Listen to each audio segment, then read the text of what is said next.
வாழ்க்கைக்கு வழிகாட்டுவது திரை இசை களமா இலக்கிய வளமா? இன்னைக்கு அருமையான தலைப்பு. இன்னைக்கு திரை இசை பாடல்கள். அந்த பாட்டை பட்டிமன்றத்தில் பாடக்கூடாதுன்னு ஒரு காலத்தில் ஒரு சட்டமே இருந்துச்சு. திரைப்பட பாடல் யாரும் பட்டிமன்றத்தில் பாடக்கூடாது, நகைச்சுவையை சொல்லக்கூடாது அப்படின்லாம் ஒரு சட்டத்திட்டம் இருந்த காலத்தில் முதன்முறையாக திரைப்பட பாடல்களை தலைப்பாக வைத்து சென்னை தொலைக்காட்சி நிலையத்தில் திரைப்பட பாடல் இலக்கியமாகுமா இலக்கியமாகாதா அப்படிங்கிற தலைப்பில் நடுவராக முன்னால் எங்களுக்கெல்லாம் வழிகாட்டியாக இருந்த ஐயா சொல் விளங்கும் பெருமாள் நடுவராக இருந்து ஒரு அணிக்கு சத்தியசீலன் அவர்கள் அணிக்கும் இன்னொரு அணிக்கு அருநாகப்பன் அணித்தலைவராக இருந்து சென்னை தொலைக்காட்சியில் முதல்ல திரைப்பட பாடல்களை மையமாக வைத்து ஒரு தலைப்பு நடத்தினாங்க. அதுக்கப்புறம் தான் நாங்கள் ஆரம்பிச்சிட்டோம். இனிமேல் எங்களுக்கு வாய்ப்பு கொடுத்துட்டீங்கல்ல, புழிஞ்சிடுறோம்டான்ட்டு முதல்ல நாங்கள் எடுத்த தலைப்பு எங்களுடைய குருநாதர் சாலமன் பாப்பையா அவர்களுடைய தலைமையில் நிலக்கோட்டையில் ஒரு பட்டிமன்றம் நடந்தது. கண்ணதாசன் பாடல்களில் மக்கள் ரசித்தது காதல் பாடல்களா தத்துவ பாடல்களா? அதில் காதல் பாடல்களுக்கு நான் 3வது பேச்சாளராக போயிருக்கேன். அது என் பேர் நோட்டீஸில் இல்லை, வேற ஒரு அறிஞர் பேர் இருந்துச்சு. அவருக்கு அன்னைக்கு சுகம் இல்லாதனால என்னை ஸ்டெப்னி டயர் மாதிரி ஓட்டிகிட்டு போய் அங்கே உட்கார வச்சுருந்தாங்க. முதல் பட்டிமன்றமே ஸ்டெப்னி டயர் தான் நான், அதாவது சப்ஸ்டிடியூட்.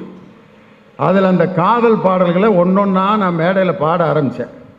பாடி பாடி பேச ஆரம்பித்தோன்னே சாலமன் பாப்பி ஐயா சொன்னார், அவர் எல்லாத்தையும் பேசி முடிச்சிடுவார், கடைசியாக நான் தீர்ப்பு சொல்கிறேன்னு சொல்லி நான் ஒரு 10 பாட்டு கண்ணதாசனுடைய காதல் பாட்டெலாம் பாடிட்டு அதில் முதல் பாட்டு நான் பாடினோன்னே முதல்ல எனக்கு கைதட்டு கொடுத்தது யாருன்னா ஒரு 65 வயசு ஒரு வயசான அம்மா. அந்த அம்மா எந்த பாட்டுக்கு கைதட்டுச்சுன்னா, மூடி திறந்த இமை இரண்டும் பார் பார் என்றன ஒரு அம்மா தான் அப்படியே கைத்தட்டுச்சு. உடனே பாப்பையா சொன்னார், உனக்கு ரசிகையை பார்த்தியா ஐயா, 75 வயசு அம்மாவை இன்னைக்கு காதல் மூடுக்கு நீ கொண்டு வந்துட்ட அப்படின்ட்டு அப்படியே பட்டிமன்றத்தை கலகலப்பாக கொண்டு போய் ஐயா தீர்ப்பு சொல்லி முடிச்சிட்டாரு. முடிச்ச பிற்பாடு ரசிகர்கள்லாம் எந்திரிச்சு பட்டிமன்றம் முடிஞ்சிருச்சுங்கய்யா, லியோனி ஐயாவை ஒரு 5 பாட்டு பாடிட்டு அப்புறம் முடிக்க சொல்லுங்க அப்படின்னு பட்டிமன்றம் முடிஞ்ச பிறகு கண்ணதாசனுடைய காதல் பாட்டில் 5 பாட்டு, தத்துவ பாட்டில் 5 பாட்டு மேடையில் பாடினேன். அப்படி திரைப்பட பாடல்கள் இந்த பட்டிமன்றத்துக்குள்ளே உள்ளே வந்த வரலாறு இதுதான். அதுக்கப்புறம் தான் நாங்கள் பட்டுக்கோட்டையாக கண்ணதாசனான்னு ஒரு தலைப்பு போட்டு ஒரு ஆடியோ கேசட் வெளியிட்டோம். அதில் எல்லாரும் ரொம்ப ரசித்த பகுதி எது தெரியுமா? பட்டுக்கோட்டையினுடைய பாட்டு தங்கப்பதுமை படத்துக்கு அந்த படத்தினுடைய ப்ரொடியூசரும் டைரக்டரும் போய் பட்டுக்கோட்டை கல்யாண சுந்தரத்திட்ட சொல்கிறாங்க, ஒரு அழகான காதல் பாட்டுங்க, நீங்கள் கம்யூனிஸ்ட் சித்தாந்தத்தில் உள்ளவர், பொது உடைமை சித்தாந்தத்துக்காரரு, உங்கள் பொது உடைமை சித்தாந்தத்தையெல்லாம் கழட்டி போட்டு அருமையான காதல் பாட்டு எழுதி கொடுக்கணும். சிவாஜி கணேசன் பாடுறாரு, கல்யாணி ராகத்தில் போட போகிறாங்க அந்த பாட்டை, அதனால் நீங்கள் காதல் வார்த்தைகள் மட்டும் வர்ற மாதிரி எழுதுங்கன்னு கேட்டோன்னே பட்டுக்கோட்டை கல்யாண சுந்தரம் எழுதி கொடுத்துட்டாரு. டிஎம் சௌந்தரராஜன் பாடிட்டாரு கல்யாணி ராகத்தில். என்ன அழகா பட்டுக்கோட்டை காதலை மட்டும் இவ்வளோ அழகாக எழுதியிருக்காருன்னு. அப்போ தான் பட்டுக்கோட்டை சொன்னார், அதுக்குள்ளே பொது உடைமை சித்தாந்தத்தை எழுதியிருக்கேன், யாரும் கவனிக்கலையான்னார். என்னங்க அப்படின்னு, இகத்தில் இருக்கும் சுகம் எத்தனை ஆனாலும் இருவருக்கும் பொதுவாக்கலாம்னு சொல்லி கணவன் மனைவிக்கு இருக்கக்கூடிய சுகத்தை கூட பொது உடைமைக்கு கொண்டு வரணும்னு சொல்லி எழுதியிருக்கேன்டான்னார். அப்போ தான் அந்த தயாரிப்பாளர் சொல்லியிருக்காரு, உங்களையெல்லாம் திருத்தவே முடியாதியா, காதல் பாட்டு எழுத சொன்னால் கூட பொது உடைமை சித்தாந்தத்தை உள்ளே கொண்டு வந்துடுறீங்களேன்னு. திரைப்பட பாடல் ஒரு பக்கம், இலக்கிய வளம் ஒரு பக்கம். இன்றைக்கி திரைப்பட பாடல் என்னென்ன விஷயங்களையெல்லாம் மக்களுக்கு சொன்னிச்சு. இன்றைக்கி இந்த அருமையான சென்னையை பார்த்தோன்னே கவியரசு கண்ணதாசன் எழுதின அனுபவி ராஜா அனுபவி பாட்டு தான் எனக்கு ஞாபகம் இருக்குது. மெட்ராஸ் நல்ல மெட்ராஸ் அப்படின்ட்டு அதுக்கப்புறம் எழுதுவார் பாருங்க, சீட்டு கட்டு கணக்காக பாட்டு போயிட்டே இருக்கும். இங்கே மெதுவாக போகிறவங்க யாரும் இல்லைன்னு எழுதினார். இந்த பீச் ரோட்டில் நாளைக்கு சாயந்தரம் ஒரு 5:30 மணிக்கு போய் பாருங்கள், வேகமாக போயிட்டுருப்பேன். எங்கடா போகிறான் இங்கே இவனுங்கள்லாம்? ஒருத்தனை கூப்பிட்டு கேட்டால் எங்கடா போகிற, போயிட்டுருக்கோம்ல அப்படிங்கிறான். எதுக்குடா போகிற, போகணும்னு அப்படின்றான். எங்கடா போகிற, போகிறான் ஒரு இடத்துக்கு அப்படின்னு. எங்கே போகிறேன்னு சொல்லிட்டு போடா, சொல்லிட்டு போனால் போகிற காரியம் விளங்காது. சரி, அதுக்கே இவ்வளவு வேகமாக போகிற? மெதுவாக போனால் சந்தேக கேஸில் பிடிச்சி உள்ளே வச்சிடுறாங்க. அதனால தான் நான் வேகமாக போகிறேன். நடையில் வேகம், சாப்பாட்டில் வேகம், பேச்சில் வேகம், எல்லாத்துலேயும் வேகம். மெதுவாக போகிறவங்க யாரும் இல்லை, இங்கே சரியாக தமிழ் பேச யாரும் இல்லைன்னு. வட சென்னை பக்கம்லாம் போனீங்கன்னா, நான் ஐயோ என்னத்தா நல்லா பேசின்னு இருக்கிற வாத்தாரா, கட்சிக்கல்ல வெத்தலைக்கு இதை பார்த்துன்னு வாங்கின்னு இருக்கிறியா அப்படின்னா. என்னடா சொன்ன இப்போ நீ அப்படின்னு கேட்டேன். நாஷ்டா துணியா அப்படின்னா. என்னடான்னு கேட்டால் காலையில் சாப்பிட்டியான்னு கேட்குறான். சரியாக தமிழ் பேச ஆளும் இல்லை. தமிழ்நாடு முழுவதும் பலவிதமான தமிழ் இருக்குது. இந்த மெட்ராஸ் நல்ல மெட்ராஸே தூத்துக்குடி பாஷையில் எழுதுனது. சிலர் ரோட்டு மேலே படுக்காக அப்படின்னு. தூத்துக்குடிக்காரங்களை இருக்கிறார்கள் அப்படின்னு சொல்லுங்க. இருக்கிறார்கள் அப்படின்னா இருக்காக அப்படிமா. இருக்கிறார்கள் இருக்காக, படிக்கிறார்கள் படிப்பாக. இது மாதிரி படிப்பாக சொல்லுவாக இருக்காக. திரைப்பட பாடல் இப்படி வந்துகிட்டு இருக்கு. இன்னைக்கு லேட்டஸ்டாக வந்திருக்க பாட்டெலாம் பாருங்க. அடாடாடா, பெண்களை வர்ணித்து அந்த காலத்தில் எப்படி பாட்டெலாம் எழுதுனாங்க. பானுமதியின் டிஎம்எஸ் அம்பிகாபதியில் பாடியிருப்பாங்க. மாசிலா நிலவேனம் காதலை மகிழ்வோடு மாநிலம் கொண்டாடுதே. பானுமதி அம்மா. பேசவும் அரிதான பிரமையின் ஆண்களுக்கு மீறி ஒரு கட்டையில் அவங்க பாடவே கூடாது. அதுக்கப்புறம் இப்போ லேட்டஸ்டாக பாட்டு என்ன நிலைமைக்கு ஆளாயிருக்கு. ஒரு காதலனும் காதலையும் இப்போ லேட்டஸ்டாக பாடுறாங்க. ஓங்கி கன்னத்தில் அரைகிறான் அந்த பிள்ளைய. சப்புன்னு அரைஞ்சோன்னா அந்த பிள்ளை வாங்கிட்டு, ஏன் இப்படி அடிக்கிறேன், நல்லா அடிக்க, நீங்கள் எவ்வளோ நேரம் அடித்தாலும் எனக்கு ஒன்றும் செய்யாது அப்படின்ட்டு அவன் பக்கத்தில் வந்து, நீ இருக்கிறது ஓலை கொட்டாயா. அன்னையிலேருந்து கல்யாணி ராகத்திலேருந்து தியாகராஜ பாவதர்லேருந்து 22 பாட்டு பாடி முடிச்சிருக்கேன். ஒருத்தர் கூட கைதட்டல. இருக்கிறது ஓலை கொட்டாயான்னா ஜனங்கள் என்ன நிலைமைக்கு ஆளாயிட்டாங்க பார்த்தீங்களா. லேட்டஸ்ட்டு தான். அண்ணா கேளே வண்ணா கேளே ஏதாவது விளங்குச்சா உங்களுக்கு? ஆனால் கேட்குறதுக்கு அவ்வளவு நல்லா இருக்கு. சில்லிக்கி சில்லிக்கி என் சில்லாஞ்சிருக்கியே என்ன கொள்ளுற அரைக்கியே. இப்போ நான் ஆரம்பத்திலேருந்து சொன்ன எல்லா பாட்டிலேருந்து இந்த லேட்டஸ்ட் வரைக்கும் இவங்க 2 பேரும் பேசுவாங்க. வாழ்க்கைக்கு எப்படிலாம் வழிகாட்டியிருக்கு. திரை இசை களம்தான் வாழ்க்கைக்கு வழிகாட்டுகிறது அப்படின்னு பேசுறதுக்கு என்னுடைய அன்பு சகோதரர் கவிஞர் இனியவன். திரைப்பட பாட்டுக்கும் அவருக்கும் ரொம்ப நெருங்கிய தொடர்பு இருக்கு. இன்னைக்கு சோசியல் மீடியாவில் அவருக்குன்னு ஒரு பெரிய ஒரு செக்ஷனை உண்டாக்குனது ஒரு பாட்டுக்கு அவர் கொடுத்த விளக்கம் தான். அற்புதமான விளக்கம். கவிஞர் வாலி கண்ணீர் விட்டு அழுதார் அதை கேட்டுட்டு. லாலாக்கு டோல் டோப்பிமா கண்ணே கங்கம்மா இடுப்பை சுற்றி திருப்பி பாரம்மா அப்படின்ற பாட்டுக்கு இப்படிலாம் பாட்டு எழுதுகிறாங்களேன்னதுக்கு இவர் வந்து ஒரு விளக்கம் கொடுத்தார். லாலாக்கு டோல் டொப்பிமா என்றால் என்ன பொருள்? லாலா என்றால் திருநெல்வேலியில் அல்வா கிண்டும் இடம். டோல் என்றால் அடுப்பு, டப்பி என்றால் மாவு வைக்கும் டப்பா. இந்த இடத்தில் வேலை செய்து கொண்டிருக்கும் கங்கம்மா என்ற பெண்ணே, உன் இடுப்பை அடிக்கடி திருப்பிப்பார். ஏனென்றால் ஸ்டவ்விலிருந்து தீப்பிடித்து உன் ஆடை பற்றிவிடக்கூடும். அதனால்தான் அந்த கவிஞர் லாலாக்கு டோல் டோப்பிமா கங்கம்மா உன் இடுப்பை கொஞ்சம் திருப்பி பாரம்மான். கவிஞர் வாலி சத்தியமாக இப்படிலாம் நினச்சி நான் எழுதவே இல்லைடா, உங்கால் தாண்டா ரூமை போட்டு சிந்திச்சு இப்படிலாம் பாட்டுக்கு விளக்கம் கொடுத்தான். அப்படி பேசக்கூடிய ஆற்றல் மிக்க கவிஞர் இனியவன். அவரோடு இணைந்து பேச வந்திருப்பவர் புதுகை பூபாலம் என்ற அற்புதமான கலைக்குழுவை நடத்தி கொண்டிருக்கக்கூடிய தமிழ்நாடு முற்போக்கு எழுத்தாளர் சங்கத்தினுடைய மிகப்பெரிய பொறுப்பில் இருக்கும் என்னுடைய அன்பு தம்பி பிரகதீஸ்வரன். அவர் பேசுகிறப்ப நீங்கள் என்ன நிலைமைக்கு ஆளாக போகிறீங்கன்னு தெரியல. அந்த அளவுக்கு திரைப்பட பாடல்களை உங்களிடம் கொண்டு செல்ல இந்த அணி தயாராக இருக்கிறது. இந்த பக்கம் இலக்கிய களமே இந்த குரூப் ரெண்டும் கலந்துருக்கு. இருக்கிறது ஓலக்கொட்டாயா குரூப்பும் இருக்கு. அதே நேரத்தில் அறம் செய்ய விரும்பு, ஆறுவது சினம், இயல்வது கரவேல் என்ற ஆத்திச்சூடியையும், அன்னையும் பிதாவும் முன்னறி தெய்வம், ஆலயம் தொழுவது சாலவும் நன்று, இல்லறம் அல்லது நல்லறம் இல்லை, ஈயார் தேட்டை தீயார் கொள்வர் என்ற கொன்றை வேந்தனை ரசிக்கின்ற இலக்கிய ரசிகர்களும் இங்கு கூடி அமர்ந்திருக்கக்கூடிய அற்புதமான அவை. அவற்றை ரசிக்க வைப்பதற்கு என்னுடைய அன்பு சகோதரர் டாக்டர் மருத்துவர் ஜெயராஜமூர்த்தி மிக அற்புதமான இலக்கியத்தில் தோய்ந்த ஒரு டாக்டர். டாக்டர்லாம் பெரும்பாலும் பேச மாட்டாங்க. அவர் தான் மிகப்பெரிய டாக்டர். டாக்டர்னா, ஐயா சார் நெஞ்சு வலிக்குது சார், காலையிலேருந்து கிருகிருன்னு வருது சார். அதுக்கு சார் வாந்தி அரை மணி நேரத்துக்கு ஒரு தடவை வருது சார், மூச்சு திகரடிக்குது சார்.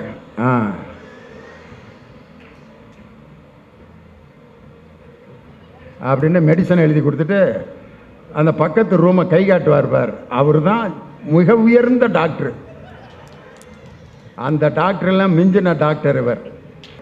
அவரோடு இணைந்து பேச வந்திருப்பவர் பேராசிரியர் முனைவர் விஜயகுமார். அவர் எப்பயும் ரொம்ப கோபமாக பேசுவார். சில மேடையில் சில பேர்லாம் பார்த்தீங்கன்னா ஆரம்பிக்கிறப்ப, அன்பார்ந்த பெரியோர்களே உங்களை நான் இப்போ என்ன செய்ய போகிறேன் அப்படி தான் ஆரம்பிப்பாங்க. இவர் பாணியே அப்படித்தான். எத்தனை கேமரா பாருங்க. இவங்க தான் எனக்கு ஏகப்பட்ட அடைமொழியோடு போடுவாங்க.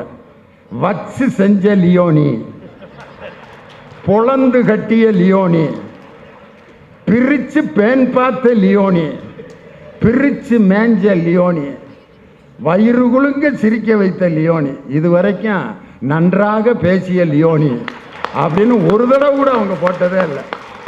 அவங்களுக்குன்னு ஒரு லாங்குவேஜ் வச்சுருப்பாங்க. ஏன்னா அப்படி வச்சா தான் நம்மால் பார்க்குறேன். நன்றாக பேசிய லியோனின்னா ஏதாவது திருக்குறளை பற்றி பேசியிருப்பாரா, அதை தள்ளி விடுமாப்ல. புலந்து கட்டிய லியோனினா தான் யாரை பற்றி பேசியிருக்காரு பாடுறா அப்படின்ட்டு உடனே 1,00,000 பேர், 1 மணி நேரத்துக்குள்ளே 1,00,000 பேர் பார்த்துடுறேன். அதனால் அவங்க அந்த லாங்குவேஜை பயன்படுத்துறதுல தப்பே இல்லை. உங்களுடைய அந்த ஆர்வத்தை தெரிஞ்சுக்கிட்டு தான் அவங்க அப்படிலாம் பயன்படுத்துகிறாங்க. பேசபடியா நீயே பேசிகிட்டு இருக்க அப்படின்னு சொல்கிறதுக்கு ஒரு குரூப் உட்காந்துருக்கீங்க. முதலாவதாக வாழ்க்கைக்கு வளமான வாழ்க்கைக்கு வழிகாட்டுவது இலக்கிய வளமே என்ற அணியை துவக்கி வைத்து பேராசிரியர் விஜயகுமார் உங்கள் அன்போடும் பாசத்தோடும் பலத்த கரவொலியோடு மேடைக்கு வருகிறார். வாங்க. திருவள்ளுவர் திருக்குறள் எழுதுவதற்கு துணை நின்றது எழுத்தாணி. திருவாரூர் ஆழி தேர் கம்பீரமாய் நடந்து வருவதற்கு துணை நிற்பது அச்சாணி. சினிமாவில் கொடிகட்டி பறந்தது ஹன்சிகா மோத்வானி. திண்டுக்கல்னா ஒன்னு பிரியாணி, இன்னொன்னு எங்க அண்ணன் லியோனி. எதையா முடிச்சு போடுவ? ஹன்சிகா மோத்வானி, பிரியாணி, லியோனி. அநேகமாக எங்கள் அண்ணன் டி ராஜேந்தரோட பாதிப்பு விஜயகுமார்கிட்ட இருக்குன்னு நினைக்கிறேன். அவர் ஒருத்தர் தான் இந்த ஃபார்முலாவுக்கே சொந்தக்காரர். இந்தியாவின் தலைநகர் டில்லி, செவுத்தில் ஓடுறது பள்ளி, பையங்க விளையாடுறது கில்லி, குளத்தில் பூக்கிறது அல்லி, செத்தா எரிக்கிறது கொல்லி. டில்லிக்கும் கொல்லிக்கும் ஏதாவது சம்மந்தம் இருக்கா? அவர் அண்ணன் தான் இந்த ஃபார்முலாவை அழகாக கொண்டு வருவார். அதை எல்லாரும் கேட்கறதுக்கு லாஸ்ட்டாக ஒரு மெட்டீரியல் போடுவார், பார்த்துருக்கீங்களா? செத்தா எரிக்கிறது கொல்லி, டண்டனக்கா டனக்குனக்கா அப்படின்னா. அது மாதிரி டி ராஜேந்தர் ஃபார்முலா. வளமான வாழ்க்கைக்கு வழிகாட்டுவது இலக்கிய களம் அப்படின்னு நான் பேச வந்திருக்கிறேன். நீதிபதி அவர்களே, சினிமா பாடல் எல்லாமே வழிகாட்டுதா? நீ சிந்திச்சு பாருங்க. இலக்கியங்கள் தான் வழிகாட்டும். தமிழருடைய பெருமைய இலக்கியங்கள் தானே. தமிழருடைய மொழி வளம், தமிழர்களுடைய இலக்கியம் காட்டுகிற பண்பாட்டு வளம், தமிழ் பண்பாடு, அதுதானங்க சிறப்பு. உலகம் முழுவதும் தமிழரின் பெருமையை பேசுவது யாதும் ஊரே யாவரும் கேளீர் என்கிற இலக்கிய வரிதான மிஸ்டர் இனியவர். உடனே தான் கூப்பிடுறாரு. இங்கே உட்காந்து பத்திரம் எழுதிக்கிட்டு இருக்க. அவர் கேட்குற கேள்விக்கு பதில் சொல்லணும். யாதும் ஊரே யாவரும் கேளீர், தீதும் நன்றும் பிறர் தர வாரா. இதுக்கு இணையான திரைப்பட பாடல் உன்னையால சொல்ல முடியுமா? கேட்டிருக்காரு, பதில் சொல்லணும். உலகம் வியக்கிறது தமிழனுடைய அந்த பொதுமைத்துவத்தை பார்த்து. நயாகரா நீர்வீழ்ச்சிக்கு வாசலிலே நல்வரவு என்கிற தமிழைத்தான் எழுதி போட்டிருக்கிறார். ஐநா சபையிலே யாதும் ஊரே யாவரும் கேளீர் தான் இனி இவன் சொல்ற பாட்டையா ஐநா சபையில எழுதி போட்டிருக்கிறான். நீதிபதி அவர்களே, சினிமாவுக்கும் வாழ்க்கைக்கும் நிஜ வாழ்க்கைக்கும் ஒருதான் வித்தியாசம். சினிமாவில் எல்லா பிரச்சனைகளையும் முடிஞ்ச பிறகுதான் திருமணம் நடக்கும். ஆனா நிஜ வாழ்க்கையில திருமணம் நடந்த பிறகுதான் எல்லா பிரச்சனையும் வரும். அருமையான பஞ்சு டயலாகியா, அடுத்த படத்துல வச்சிட வேண்டியதுதான். நீதிபதி அவர்களே, பிறப்புக்கும் எல்லா உயிர்க்கும் சொன்னது திருக்குறள். அறிவுமதி அழகா சொல்வாரு, உரை ஊற்றி ஊற்றி உரை ஊற்றி ஊற்றி புளிக்க வைத்தாலும் புளிக்காத ஒரே பால் தந்தை தந்த நம் தந்தை தந்த தாய்ப்பால், அதுதான் முப்பால் என்று திருக்குறளை சொல்லுகிறாரே. அந்த திருக்குறளிலே இருக்கிற கருத்துக்கள் வாழ்க்கைக்கு வளம் காட்டுவதில்லையா? மனத்துக்கண் மாசு இளநாதல் அறம். இதைவிட எளிமையா 1.25 அடியிலே உலகத்தை அளந்து காட்டினாரே, அதுதாங்க வாழ்க்கைக்கு வழிகாட்டும். உங்க சினிமா வழிகாட்டுமா? சினிமாவை பார்த்து கொலை பண்ணேன்னு சொல்றானே, 100வது நாள் படத்தை பார்த்துட்டாங்க இந்த கொலையை பண்ணேன்னு சொன்னானே, எந்த இலக்கியத்தை படித்து கொலை செய்தேன் என்று சொன்னான்? சினிமாவை பார்த்துதாங்க. பாட்டெல்லாம் நல்லாவா இருக்குது? நீங்க பாட்டெல்லாம் சொல்றீங்க. நான் ஒரு பாட்டு கேட்டேன் சமீபத்தில். ஏன் நாங்க கும்பலாக சுத்துவோம், ஐயோ அம்மானு கத்துவோம். நாங்க கும்பலாக சுத்துவோம், ஐயோ அம்மானு கத்துவோம். கத்துறேன்னு கேட்டா வாயிலேயே குத்துவோம். எங்க புள்ளிங்க எல்லாம் பயங்கரம். இது வாழ்க்கைக்கு வழிகாட்டுமா? நீதிபதி அவர்களே, வாழ்க்கைக்கு வழிகாட்டுவது இலக்கியங்கள், திரைப்படம் வாழ்க்கைக்கு வழிகாட்டவில்லை. பாரதிதாசன் சொல்லுவார், ஒண்டமிழ் தாய் சிலம்பொடியின் முன்னேற்றம் ஒவ்வொன்றும் உன் முன்னேற்றம். எழுந்திருவாய் இளந்தமிழா, கண்விழிப்பாய், இறந்தொழிந்த பண்டை நலம் புது புலமை அனைத்தையும் படைப்பாய், தொண்டு செய்வாய் தமிழுக்கு துறைதோறும் துறைதோறும் துடித்தெழுந்தே. அது இலக்கிய வரி. உங்க சினிமா படத்தோட பேராவது தமிழ் வைக்கிறீங்களா? பேர் தமிழ்ல இருக்கா? பிகிலு, Kuthu, Vettu, Dum, Beast, Don, Love Today, Clap, Sardar, Parole, One Way, Once More, Jailer, Pistha, The Beginning, Oh My Dog, டானாக்கார, ஹாஸ்டல், செல்ஃபி, குண்டாசு, சோட்டா, Mersal, Coffee With Anu, Coffee With Kadhal. எப்படி அவ்வளோத்தையும் மனப்பாடம் பண்ண? ஏ அப்பா, நடுவில் கொஞ்சம் பக்கத்தை காண ஒரு படத்துக்கு பேரு. நீதிபதி அவர்களே, தமிழ் உணர்வு இருக்கிறதா? சினிமா பேரே தமிழ்ல இல்லையே சார், நீங்க என்ன சொல்ல வர்றீங்க? ஆனால் எப்படி கவிதைகள் இன்றைக்கு சமூகத்துக்கு வழிகாட்டு.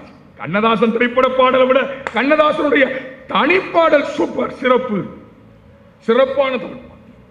நம்மால் முடியுமா என்று நீ எண்ணினால் நண்டு கூட சிரிக்கும். இலக்கிய வரிய பாருங்க. நம்மால் முடியுமா என்று நீ எண்ணினால் நண்டு கூட சிரிக்கும். நாளை விடியுமா என்று நீ எண்ணினால் நாயகன்தான் சிரிப்பான். சும்மா கிடப்பவன் சோம்பேறி, அவனிடம் சொர்க்கத்துக்கு என்ன வேலை? சுடுகின்ற கோடையில் வளைகின்ற ஏழையால் அமைந்ததே இன்பச் சோலை. கண்ணதாசனுடைய வரி. சுடுகாட்டு எலும்புதனை சோதித்து பார்த்ததிலே வடநாட்டு எலும்பு என்று வந்த எலும்பு இல்லையடி, தென்னாட்டு எலும்பு என்று தெரிந்த எலும்பு இல்லையடி. ஒரு நாட்டு மக்களுக்குள் 1000 பிரிவை எரியூட்டவில்லை எனில் எந்நாளும் துன்பமடி என்று எழுதியது வாழ்க்கைக்கு வழிகாட்டுது. உங்க சினிமா என்ன வழிகாட்டுது? ஒரு பாட்டு நேற்று பார்க்கிறேன். ஒருதல காதலை தந்த இந்த தருதல மனசுக்குள்ள வந்த, அவன் தான் தருதலையில அப்புறம் மனசுக்குள்ள போறேன். ஒருதல காதலை தந்த இந்த தருதல மனசுக்குள் வந்த நாள வாத்தியாரு, எங்க நடுவரும் வாத்தியாரு. அதை சொல்றேன், காதலிக்க கைடு இல்ல சொல்லி தர பாவாத்தி. உங்களை என்னையும் கூப்பிடுறேன். காதலிக்க கைடு இல்ல சொல்லித்தர வாவாத்தி. அடுத்து சொல்றான், ஏன் உசுர ஓ உசுரா தாரேன் கை மாத்தி. டாக்டர் ஐயா, அது மாதிரி ஏதாவது வாய்ப்பு இருக்குதா? என் உசுர ஓ உசுராவும் ஓ உசுர ஏன் உசுராவும் மாத்தி தர முடியுமா? அடுத்த வரையும் சொல்றான், காதலிக்க கைடு இல்ல சொல்லி தர வாவாத்தி அப்படின்னு ஏன் கூப்பிடுறான்னா, கடைசி வரைக்கும் நான் 11th முடிக்கிற வரைக்கும் காமத்து பாலை மனப்பாட பாட்டில் வைக்கவே இல்லை. எப்போ காமத்துப்பால் சொல்லி கொடுத்தாங்கன்னா பிஎஸ்சி செகண்ட் இயர் படிக்கிறப்ப தான். காரணம் என்னன்னா, இந்த காதலை பற்றி சொல்லி கொடுக்கறதுக்கு வாத்தியார் இல்லை. அதனால தான் இந்த ஏக்கத்தில் பயிலியை கூப்பிடுறேன். காதலிக்க கைடு இல்லை, சொல்லித்தர வா வாத்தி. 5 சப்ஜெக்டில் 6வது சப்ஜெக்டாக இதை வைங்கிறேன். நல்ல விளக்கம் நீதிபதி அவர்களே. இச்சுதா இச்சுதா ஒரு பாட்டு, இச்சுதா இச்சுதா கன்னத்துல இச்சுதா, பிச்சுதா பிச்சுதா. கன்னத்தை பிச்சு தர முடியுமா? என்ன கற்பனை! அன்றைக்கு இருந்த பாடல்கள் அற்புதம், இன்னைக்கு இருக்குதா? சிலப்பதிகாரம் சொன்ன அறம் கருத்துக்கள். கோவலன் முறையில்லாத வாழ்க்கை வாழ்ந்தான், அவன் முடிவு என்ன ஆனது என்பதை சொன்னது சிலப்பதிகாரம். இயற்கை வாழ்த்து பாரதி மாதிரி சொல்ல முடியுமா? இந்த சமூகத்துக்கு சுற்றுச்சூழல் சிந்தனையை பாரதி கொண்டு வந்தான். உங்க சிந்தனை ஏதாவது திரைப்படத்தில் இருந்துச்சா? காக்கை குருவி எங்கள் ஜாதி, நீல் கடலும் மழையும் எங்கள் கூட்டம், நோக்கும் திசையெல்லாம் நாமன்றி வேறில்லை, நோக்க நோக்க களியாட்டம் என்று பாடிய பாரதியினுடைய சுற்றுச்சூழல் சிந்தனை இன்னைக்கு இருக்கா சினிமாவில்? சினிமா என்பது குறுக்கு வழியில யோசிக்க வைக்குது. நல்ல பாடல்களை படிங்க, இலக்கியத்தை படித்தால் உங்களுக்கு தெரியும். சீதையின் மீது கள்ளக்காதல் கொண்ட ராவணனுக்கு ஏற்பட்ட அந்த அவமானத்தை சொன்னது கம்பராமாயணம். ஏதாவது ஒண்ணு உங்க சினிமா சொல்லுதா? சிலப்பதிகாரத்தை புது கவிதையில சொன்னா நீதிபதி அவர்களே. திங்களை போற்றுதும் கொங்கலதார் சென்னி புலிவன் குறை போன்று இவ்வங்கன் உலகளித்தலான், ஞாயிறு போற்றுதும் காவிரி நாடன் திகிரி போல் பொற்கோட்டு மேறு வளர்ந்திருதலான், மாமலை போற்றுதும் வீங்கு நீர் வேலி உலகிற்கு அவன் குலத்தோடு ஓங்கி படந்தொழுகிறான். இப்படிலாம் இருந்தா நம்மால் படிக்க மாட்டான்றது மு மேத்தா அவர்கள் சிலப்பதிகாரத்தையே சுருக்கி சொன்னார். இயற்கையை நேசிக்கின்ற சிலப்பதிகாரம் தொடக்கமே இயற்கை நேசிப்பு. இன்னைக்கு சினிமாவில் அப்படி ஏதாவது இருக்கா? இது 2 கருத்தோடு நான் நிறைவு செய்ய ஆசைப்படுகிறேன். புதுக்கவிதையில் சொன்னார் சிலப்பதிகாரத்தை மு மேத்தா அவர்கள். அந்த இலக்கியம் இன்றைக்கும் 12வது படிக்கிறப்ப நாம் படித்தது ஞாபகம் இருக்குது. ஆனால் இன்றைக்கு திரைப்பட பாடல்கள் நேற்று பெய்த மழையில் இன்றைக்கு முளைத்த காளான்களாக இருக்கின்றன. ஆனால் சிலப்பதிகாரத்தை சுருக்கி சொல்றாரு. சிலப்பதிகாரம் இது கால்களால் நடந்த கதை. கண்ணால் நகை செய்வாள் என்பதற்காகத்தான் கண்ணகி என்று பெயரிட்டார்களாம். கண்ணகி என்று பெயரிட்டதாலோ என்னவோ அந்த கண்கள் அழுது கொண்டே இருந்தன. மதுரையில் எரிந்த நெருப்பு மண்ணெண்ணெய் ஊற்றி வளர்த்ததில்லை, விழி நீர் என்னும் கண்ணெண்ணெய் ஊற்றி கண்ணகி வளர்த்தது என்று சிலப்பதிகாரத்தை சொல்லிக் கொடுத்தது இலக்கிய பாடல்கள். இது மாதிரி ஏதாவது இருக்கா? பாபர் மசூதி பிரச்சனை வந்தப்ப நெல்லை கண்ணன் ஒரு புதுக்கவிதை என்கிற இலக்கியத்திலே சொன்னார். ஐயப்பன் கோயிலுக்கு போறப்ப பாபர் எரிமலையில பேட்டை சொல்லி பாபர் மசூதிக்கு போயிட்டு ஐயப்பன் கோயிலுக்கு போறோம். அதை வச்சு சொன்னார் நெல்லை கண்ணன் 3 வரியிலே. பாபருக்கும் ஐயப்பனுக்கும் உள்ள வழிபாட்டு உறவை பாபருக்கும் ராமருக்கும் கொஞ்சம் நீட்டி தொலையுங்களே என்று புதுக்கவிதையிலே சொன்னார் என்றால் அதுதான் வாழ்க்கை, அதுதான் வழிகாட்டுவது. நீதிபதி அவர்களே, அறிவுமதி அண்ணன் கவிதையோடு நான் முடிக்கின்றேன். அறிவுமதி அண்ணன் ஒரு கவிதையிலே சொல்லுகிறார் பாருங்கள். தமிழன் என்றோர் இனம் உண்டு, தனியே அவருக்கு ஒரு குணம் உண்டு என்று பாடிய மரபிலே அறிவுமதி சொல்கிறார் முள்ளி வாய்க்கால் படுகொலையை பற்றி. முள்ளி வாய்க்கால் முடிவில்லை, மீண்டும் பிறப்பான் தமிழ் பிள்ளை என்று முள்ளிவாய்க்கால் பிரச்சனையை சொல்லுகிறாரே, அதுதான் வாழ்க்கைக்கு வழிகாட்டுவது. உழைப்பவனுக்கு மொட்டையும் கோவணமும் தான். பழனிமலையை பார்த்து சொல்றார், உழைப்பவனுக்கு கோவணம் மொட்டை உறுதி என்று உணர்த்திய முதல் உழைப்பாளி பழனிமலை முருகன் என்று ஒரு கவிஞன் சொல்லுகிறான் என்று சொன்னார். பெண்மையை போற்றியது இலக்கியங்கள், அறத்தை சொன்னது, பாசத்தை சொன்னது, பண்பை சொன்னது, நீதியை சொன்னது, எல்லாவற்றையும் சொன்னது. ஆனால் இன்றைக்கு திரைப்படங்கள் விளக்கேற்றி வைக்கிறது, இலக்கியங்கள் திரைப்படங்கள் ஊதி ஊதி முன்னேற்றத்தை தடுக்கிறது என்று சொல்லி காலத்தின் அருமை கருதி வியக்க வைத்த ரசிக பெருமக்களுக்கு நன்றி பாராட்டி இலக்கியம்தான் வாழ்க்கைக்கு வழிகாட்டும். நன்றி, வணக்கம். சிவாஜி கணேசனா பாலாஜியும் அண்ணன் தம்பியா அப்படியே ஃப்ரெண்ட்ஸ் மாதிரி பொண்ணு பார்த்துட்டு வந்து பாடுவாங்க. ஒரு பாட்டு கண்ணதாசன் எழுதியிருப்பார், பொன்னொன்று கண்டேன் பெண்ணங்கு இல்லை. இந்த பாட்டு அண்ணன் தம்பி பாடுற மாதிரி இருக்காது, நட்புக்கான பாட்டு. ஆனால் இலக்கியத்தில் நட்பு என்பதற்காக 5 அதிகாரங்களை எழுதி ஒரு குறள் வந்து இன்னைக்கு நட்புக்கு இலக்கணமாக இருக்கக்கூடிய குறள். அது என்ன குறள்? உடுக்கை இழந்தவன் கைபோல் ஆங்கே இடுக்கன் களைவதாம் நட்பு. இது எல்லாரும் மனப்பாட பாட்டில் படிச்சிருப்போம். அதுக்குள்ளே இருக்க நுட்பம் என்ன தெரியுமா? உடுக்கை இழந்து கொண்டிருப்பவன் சொல்ல, உடுக்கை இழந்தவன் பாஸ்டன்ஸு. அவனுடைய உடுக்கை ஆடை போயிருச்சு. போன பிறகு அவனுடைய கை அவனுடைய மானத்தை மறைக்கிறதுக்கு எந்த இடத்துலையாவது மறைக்கணும்ட்டு அந்த கை எப்படி பயன்படுதோ அது மாதிரி நீ உன் நண்பனுக்கு உதவி செய்யணும்டா அப்படிங்கிறதான் அந்த குறளோட பொருள். நம்ம நினைக்கிறோம் வேட்டி கலண்டோன்னே வேட்டியை தூக்கி இப்படியே மறைச்சிக்குவாருன்ட்டு. உடுக்கை இழந்தவன் கை அவனுடைய அந்த உறுப்புகளை மறைக்கிறதுக்கு எவ்வளவு வேகமாக செயல்படுமோ அதனால தான் இழந்தவன்னு சொன்னார். இன்னைக்கு நான் ஒரு சம்பவம் பார்த்தேன். ஒரு கோயிலில் ஒரு கணவன் மனைவி 2 பேரும் சாமி கும்பிட்டு 2 பேரும் நல்லா விபூதி திருநீர்லாம் அடிச்சுட்டு சாமிக்கு நன்றி சொல்லிட்டு பைக்கில் வந்துட்டு இருக்காங்க. பின்னால் அந்த மனைவி உட்காந்துருக்கா. அந்த பின்னால் உட்காந்துருக்கதை வச்சே கல்யாணம் முடிஞ்சு எத்தனை வருஷம் ஆயிடுச்சுங்கிறத நம்ம கண்டுபிடிச்சிடலாம். இறுக்க இடுப்பை பிடிச்சிருந்தாங்கன்னா இப்போ தான் கல்யாணம் ஆயிருக்குன்னு அர்த்தம். இந்த காலரை மட்டும் பிடிச்சிருக்காங்கன்னா 5 வருஷம் ஆயிடுச்சுன்னு அர்த்தம். இந்த பேண்ட்டு லூப்பில் விரலை மாட்டிக்கிட்டு உட்காந்துருப்பாங்க, அதெல்லாம் 10 வருஷம் ஆயிடுச்சுன்னு அர்த்தம். ஐயா பக்த சரண் சிரிக்கிறார். அப்படியே லூப்பில் மட்டும் விரலை மாட்டிட்டு பின்னாடி கம்பியை பிடிச்சிருக்காங்கன்னா 15 வருஷம் ஆச்சுன்னு அர்த்தம். எதையுமே பிடிக்காமல் உட்காந்துருக்காங்கன்னா 20 வருஷம் ஆச்சுன்னு அர்த்தம். காணா உளுந்து செத்தா 2 பேரும் சேர்ந்து சாம எதுக்கியா அப்படின்ட்டு இப்படி உட்காந்துருப்பாங்க. அதெல்லாம் பார்த்தீங்கன்னா கல்யாணம் முடிஞ்சு 20 வருஷம் ஆனது. அது மாதிரி அந்த அம்மா இடுப்பை பிடிச்சிட்டு புது கல்யாணம் உட்காந்துட்டு வர்றாங்க. அந்த அம்மாவோட சேலை அந்த வீலில் சக்கரத்தில் சுற்றிருச்சு. சுற்றி அந்த சேலை பூரா போயிடுச்சு. அந்த அம்மாவோட மேலாடை இல்லாமல் நிற்கிறாங்க. அந்த வண்டி சாஞ்சிருச்சு. உடனே அந்த அம்மா அந்த கை 2ஐயும் இப்படி மேலே போத்திட்டு நிற்கிறாங்க. அந்த நேரத்தில் ஒரு 2 வீலரில் ஒரு இஸ்லாமிய சகோதரி வர்றாங்க. வந்தவங்க அந்த 2 வீலரை ஸ்டாப் பண்ணி தான் போத்திருந்த அந்த பர்தாவை எடுத்து அந்த சகோதரியின் உடம்பு மேலே போத்தி விட்டாங்க. ஒரு இஸ்லாமியர் தன்னுடைய மத அடையாளத்தை நீக்கி தன் சகோதரியின் மானத்தை காப்பாற்றினா பார்த்தீங்களா? இதுதான் இந்த தமிழ்நாடு. தமிழ்நாட்டில் இருப்பது போன்ற இந்த உணர்வை வேற எந்த மாநிலத்திலையும் நீங்கள் பார்க்க முடியாது. உடுக்கை இழந்தவன் கை போல் ஆங்கே இடுக்கன் களைவதாம் நட்பு. என்ன அற்புதமான ஒரு இலக்கியம். இதுக்கு இணையா திரைப்பட பாடலில் இருக்கா கேட்கணும். யாதும் ஊரே யாவரும் கேளீர், தீதும் நன்றும் பிறர் தர வாரா. இதுக்கு இணையான பாட்டு சினிமாவில் இருக்கா?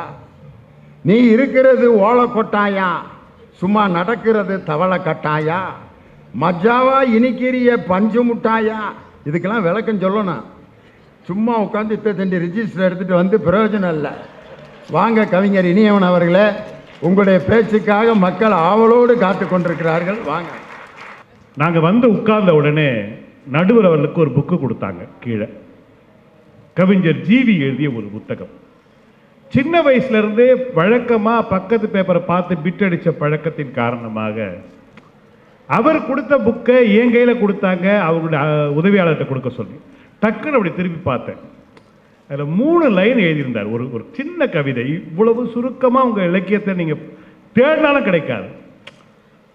புருவமே இவ்வளவு அழகு என்றால் உருவம் கேள்விக்குறி.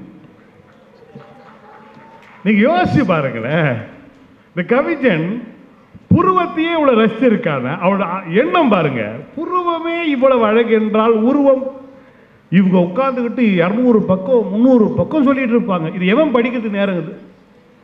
இதில் வேற என்ன, எங்களுடைய நான் வடசென்னைக்காரன், எனக்கு மனசு புண்படுற மாதிரி நடுவர் பேசிட்டார். வடசென்னையில் கேட்டாங்களா, என்ன லியோனி சாரே நாஸ்டா துண்ணியா அப்படின்னா, நான் சத்தியமாக சொல்லுகிறேன், இது போன்ற தமிழை உலகத்தில் நீங்கள் எங்கும் கேட்க முடியாது. நாஸ்டா என்ற வார்த்தையை சாதாரணமாக நீங்க எடைபட முடியாது நண்பர்களே. நான் இஷ்டப்பட்டால் நாஸ்டா. ஆட ஆண்டவனே. ஐயா மெட்ராஸ்காரங்களே, நாஸ்டா துண்ணவங்களே, உங்களை நான் கேட்குறேன், நான் இஷ்டப்பட்டதை சாப்பிட்டியா அப்படின்னு கேட்குறாங்களாம். இல்லை, நான் சாப்பிட்டியான்னு கேட்கல, அவன் துண்ணியான்னு கேட்டான். உண்ணுவது வேறு துண்ணுவது வேறு, ஞாபகத்தை வச்சுக்க. உண்ணுவது என்பது ஒரு அளவோடு சாப்பிடுவது உண்ணுவது. நான் இஷ்டப்பட்டதற்காக கண்டதையும் சாப்பிட்டுட்டீங்களா லியோனி சார் என்று உங்களுடைய உடல் நலத்தின் மீது அக்கறை உள்ள ஒரு வடசென்னைக்காரன் கேட்டதை இந்த மேடையில் நீங்கள் அவமானப்படுத்தி விட்டீர்கள். நல்ல வேலை இதை திருக்குறளோடு ஒப்பிடாம விட்டார். யாகாவர் ஆயினும் நாகாக்க அப்படிங்கிறத சேர்த்து சொன்ன பாட்டுங்க அதுன்னு. இல்லை, நீங்க எளிமையா சொல்லியிருக்கீங்களா ஒரு இலக்கியத்தை? சார் டாக்டர் இருக்காரு, டாக்டர்கிட்ட போயிட்டு ஒரு பையன் போயிட்டு டாக்டர்கிட்ட சொல்லணும், அவனுக்கு லூஸ் மோஷன் ஆகுது, போயிட்டு சார் பேதி ஆகுது சார் சொல்ல முடியாது சார். அவன் மாடர்ன் டெக்னாலஜியாக சொல்லுவான், டாக்டர் இன்னைக்கு காலையிலேருந்து அன்லிமிட்டட் அன்கோயிங்காக இருக்கு, புது புது ரிங்டோனாக கேட்குது, பைக்கில் பேலன்ஸே இல்லை, எவ்வளோ ரீசார்ஜ் பண்ணாலும் பேலன்ஸ் ஜீரோவே காட்டுது, எனக்கு இந்த ஆஃபர் வேணாம், தயவுசெய்து டிஸ்கனெக்ட் பண்ணுங்க. டாக்டருக்கு புரியுமா புரியாதா சார்? நான் வந்து சங்க இலக்கியத்திலேருந்து எழுதி உட்கார்ந்துட்டு இருந்தோம்னா டாக்டர் அவர் ஃபைலை எடுத்து பார்த்து இது விளக்கத்தை எடுத்துக்கொள்ள நோயாளி வேற டாக்டர்கிட்ட போயிடுவான். அவர் என்ன கேட்கிறாரு, மொபைல் போனுக்கும் வாழ்க்கைக்கும் சேர்த்து ஒரே கவிதையா சொன்னார் பாருங்க, அருமை. நீங்கள் எங்களுடைய பாட்டு வந்து நயாகரா நீர்வீழ்ச்சியில் எழுதியிருக்காங்களே, உங்க பாட்டு அப்படி இருக்கா? இருக்கு. டர்பன் மாநாட்டில் கருப்பினர்கள் மட்டுமே கலந்து கொண்ட மாநாட்டில் ஒரு பாட்டு போட்டாங்க நண்பர்களே, இது உண்மை சம்பவம். கருப்பு தான் எனக்கு பிடிச்ச கலரு, உன் கண்ணா ரெண்டும் என்ன மயக்கும் 1000 வாட்ஸ் பவர்.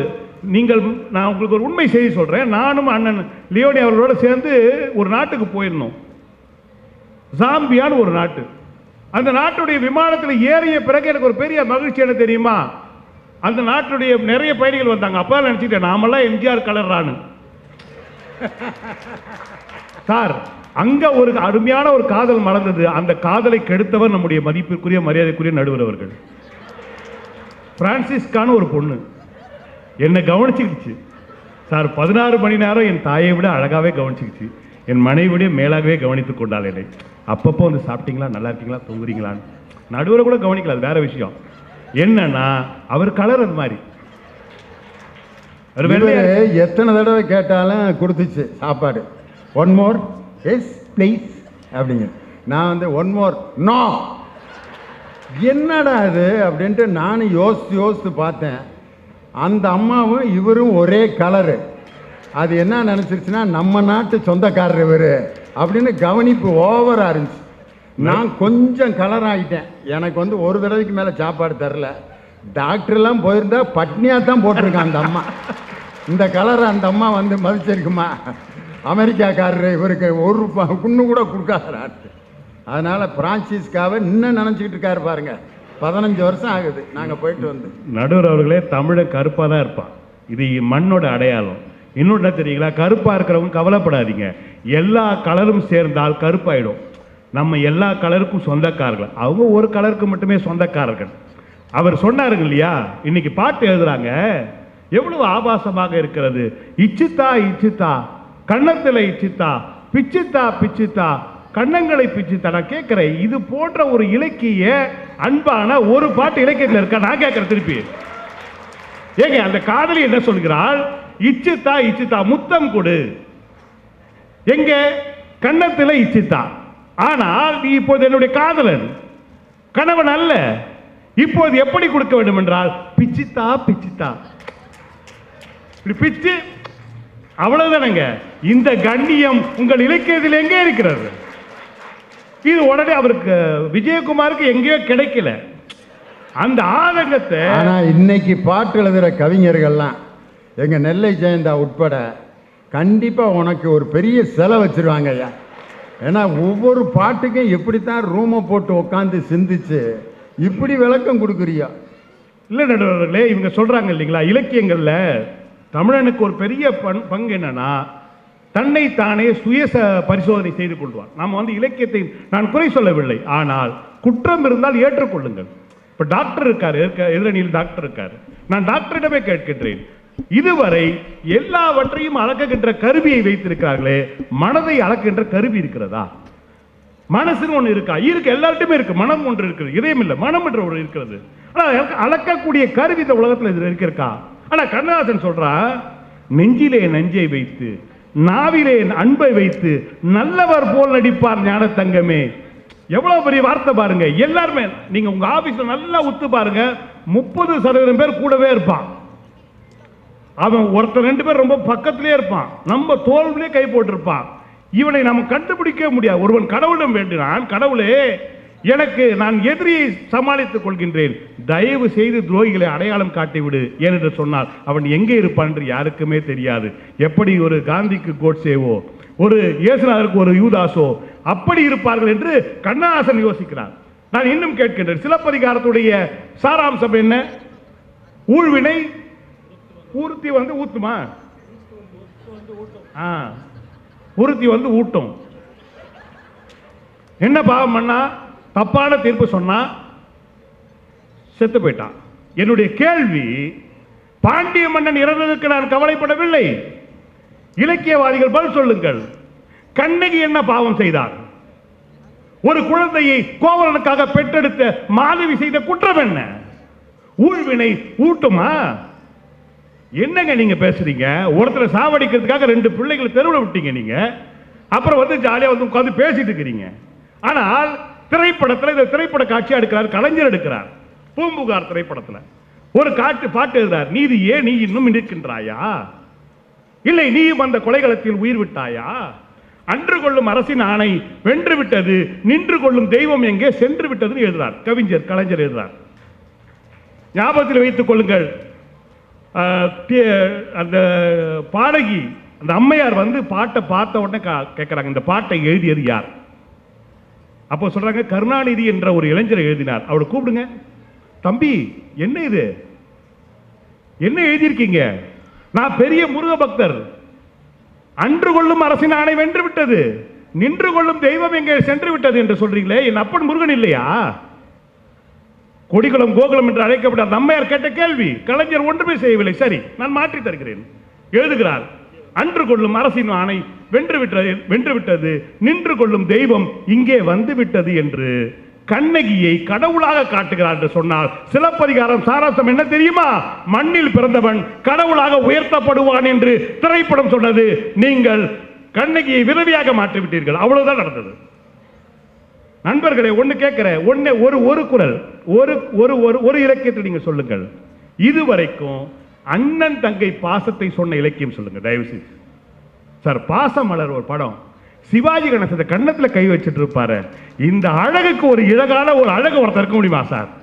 சிறகில் எடை மூடி அருமை மகள் போல வளர்த்த கரை சொல்லவா, கனவில் நிலையாத காலம் இடை வந்த பிரித்த கரை சொல்லவா. எனக்கு கண்ணதாசனை ரொம்ப பிடிக்கின்ற வரி என்ன தெரியுமா? கண்ணின் மணி போல மணியின் நிழல் போல கலந்து பிறந்தோமடா.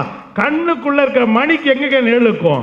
அண்ணன் தங்கச்சி பாசம் யாராலையும் கண்டுபிடிக்க முடியாது. 1000 இருக்குல்ல சார், என் முன்னாடியை திட்டுவா, இன்னும் அவன் தங்கச்சிக்கு செய்துட்டே இருக்கே. 1000 இருந்தாலும் நாங்கள் கண்ணின் மணி போல மணியின் நிழல் போல கலந்து பிறந்தோமாடா. எங்க அக்காவுக்கு ஒரு பிரச்சனை, அவர் சொன்னார் பார்த்தீங்களா, டாக்டருக்கு 3 அக்காங்க, விட்டுருவாங்களா?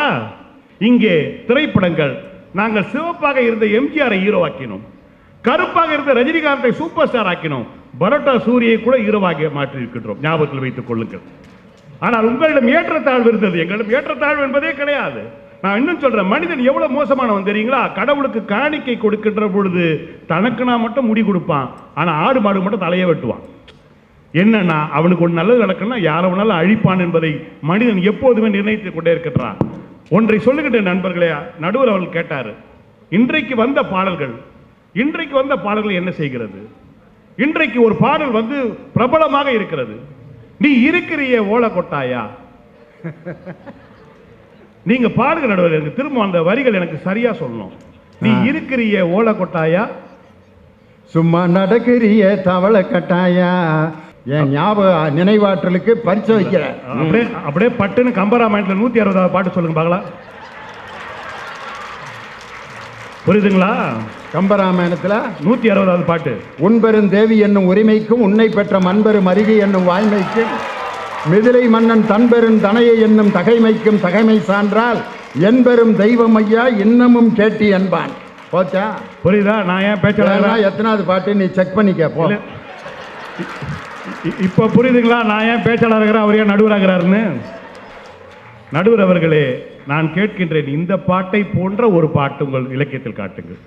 நீ இருக்கிறிய ஓலக்கொட்டாயா, நீ வாழ்கின்ற வாழ்க்கை என்பது ரொம்ப எளிமையான வாழ்க்கை. ஆனால் நடக்கிறைய தவள கொட்டாயா, பெண் எப்பொழுதும் மான் போல் துள்ளி துள்ளி ஓடுவாள். ஆனால் இந்த பெண் ஓடுகின்ற குடிசை இருக்கிறது ரொம்ப சின்னதா இருக்காது, மான் மாதிரி ஓட முடியாது. நீ அளந்து அளந்து தவளை கொட்டா மாதிரி தாவி தாவி ஓடுகிறீங்க. சார், அடுத்த வரி எழுதியிருக்காம பாருங்க, நீங்க எந்த இலக்கியத்துல கிடையாதுங்க. மஜாவா டிக்கிறிய பஞ்சு முட்டாயா, பஞ்சு முட்டாய் நீங்க உத்து பாருங்க, கீழே ஒரு குச்சி இருக்கும், மேல கலர்ஃபுல்லா இருக்கும். பெண் என்பவள் அழகானவள், ஆனால் கம்பீரமாக நிற்க வேண்டும். ஏனென்று சொன்னால் இந்த சமூகத்துடைய எல்லா சவால்களையும் பெண் பார்த்து நிற்க வேண்டும், எதிர்த்து நிற்க வேண்டும். மஜாவா நிக்கிறிய பஞ்சு முட்டாயா, சோஜாவா படுத்துக்கிற ஓ மடியில சாஞ்சி. எவ்வளவு கேட்கலாம் பாருங்க, நீ தாய் போல காப்பாத்து, நான் உடைய மடியில குழந்தை மாதிரி படுத்துக்கிறேன். சும்மா வாட்டமா இருக்கிறிய வாட்டர் பாக்கெட் மூஞ்சி இங்க வைக்கிறா சார், இங்க நிக்கிறான் கவிஞன். நான் கேட்கின்றேன், இந்த வார்த்தைக்கு இலக்கணமான ஒரு இலக்கியத்துல சொல்லுங்க. நீங்க மெரினா பீச்சில் போய் பாருங்க, காதலியோட மடியில காதலன் படுத்துக்கிட்டு, நம்ம கூட படுத்திருப்போம் வீட்டில் லவ் பண்ணும் போது, இந்த கண்ணத்தை அப்படி பிடிச்சிங்கன்னு வச்சுக்கலாம், அப்படி அமுக்கணும் வச்சுக்கலாம், டப்புக்கு திருப்பி வந்துடும். நீங்க இந்த வாட்டர் பாக்கெட் அமைக்க பாருங்களேன், அப்படி அமுக்கணும் திருப்பி வந்துடும், அமுக்கணும் திருப்பி வந்துடும். சும்மா வாட்டமா இருக்குதிய வாட்டர் பாக்கெட் மூஞ்சி. ஆனால் இதுல ஒரு சுகாதார சானிட்டரி ஒரு அறிவியல் உண்மை ஒன்று சொல்றான். என்ன மீனை போல ஆஞ்சி, என்ன மீனை போல ஆஞ்சி, என்ன மீனை போல ஆஞ்சி, என்ன மீன் 5 முறை சொல்றான் சார். நான் காசிமேடு பகுதியை சார்ந்தவன், எனக்கு தெரியும். சில பேர் என்ன பண்ணுவாங்க, இந்த மீன் கெட்டு போகாம இருக்குது ஃபார்மாலின்னு சொல்லிட்டு ஒரு கெமிக்கலை போட்டுருவாங்க. அந்த காதலன் தன்னுடைய காதலிட்ட சொல்றான், இந்த சமூகத்துடைய எல்லா அழுக்குகளும் என் மீது படிந்து விட்டது. எப்படி அந்த ஃபார்மாலின் கலக்கப்பட்ட மீனை 5 முறை தேய்த்து தேய்த்து கழுவுவார்களோ, அது போன்ற உன் அன்பால் என்னை தேய்த்து தேய்த்து கழுவு என்று சொல்லுகிறார். ஒன்றை சொல்லி நான் நிறைவு செய்கின்றேன் நண்பர்களே. கவிஞர் வாலி அவர் எழுதுகிறார், அவர் பிறந்த போது நடந்த சம்பவத்தை அவர் சொன்னது. அண்ணன் நெல்லை ஜெயந்தா அவர் தான் பேட்டி எடுத்தார், அந்த காட்சியை நான் பார்த்தேன்.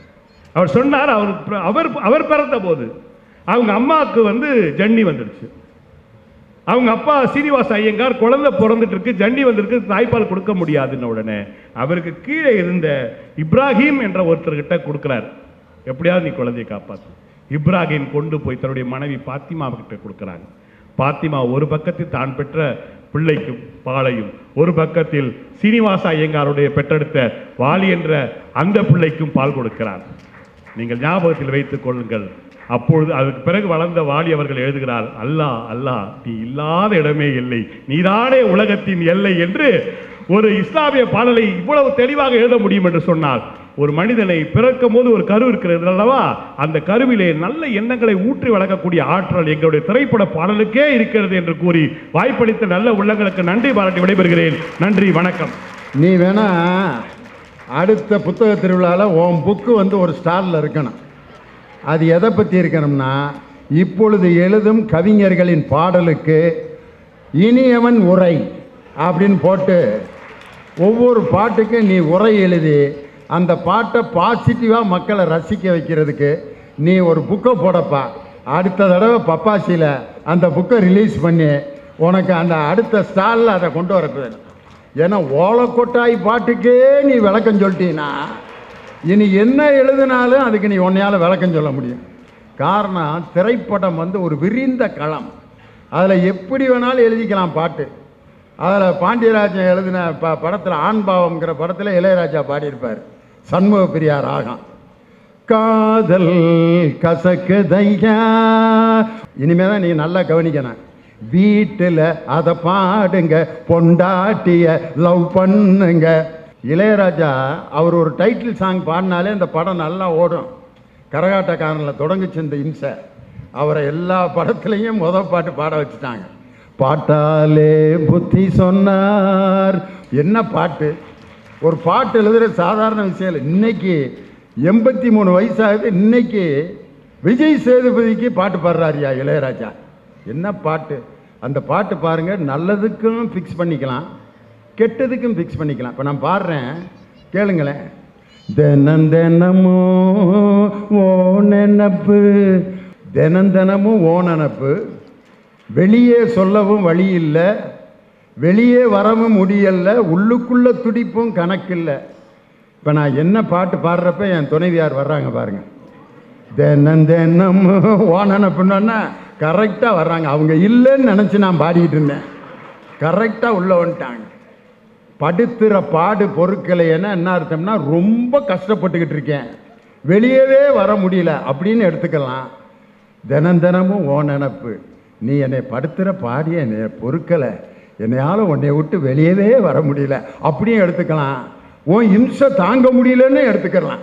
அப்படி எழுதியிருக்காரு, அவரே எழுதி இசையமைச்ச பாட்டு. அதனால் சினிமா பாட்டில் சொல்லாத விஷயமே இல்லை. மனசாட்சிக்கு கண்ணதாசன் எழுதின மாதிரி வேற எந்த கவிஞனும் உலகத்தில் எழுதினதே கிடையாது. உலகம் ஆயிரம் சொல்லட்டுமே உனக்கு நீதான் நீதிபதினு எழுதினார் கண்ணதாசன். பதில் சொல்லணும், எங்கள் அன்பிற்கும் மரியாதைக்கும் உரிய டாக்டர் ஜெயராஜமூர்த்தி உங்கள் பலத்த கரவழியோடு இலக்கிய அணியை நிறைவு செய்ய வருகிறார். வந்தாரு இனியவன், பேரு நல்லா தூய தமிழ்ல வச்சிருக்கிறார். இவர் விளக்கம் கொடுக்கறத பார்த்தா ஓலை கொட்டாயா தவளை கொட்டாயா, என்னையா இது சம்பந்தமே இல்லை.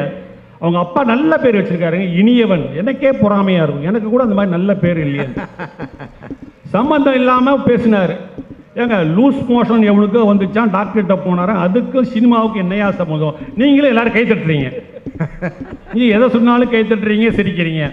அதனால அவர் இஷ்டத்துக்கு அடிச்சு விடுறாரு. ஹைக்கூ கவிதை இன்னைக்கு நிறைய வரிகள் எழுதி வந்ததை, அதாவது விருத்தப்பாக்கள், அதை வெண்பாவாக சுருக்கினார்கள். குரல் வெண்பானா 1.25 அடி அற்புதமாக விஜயகுமார் அவர்கள் சொன்னார்கள்.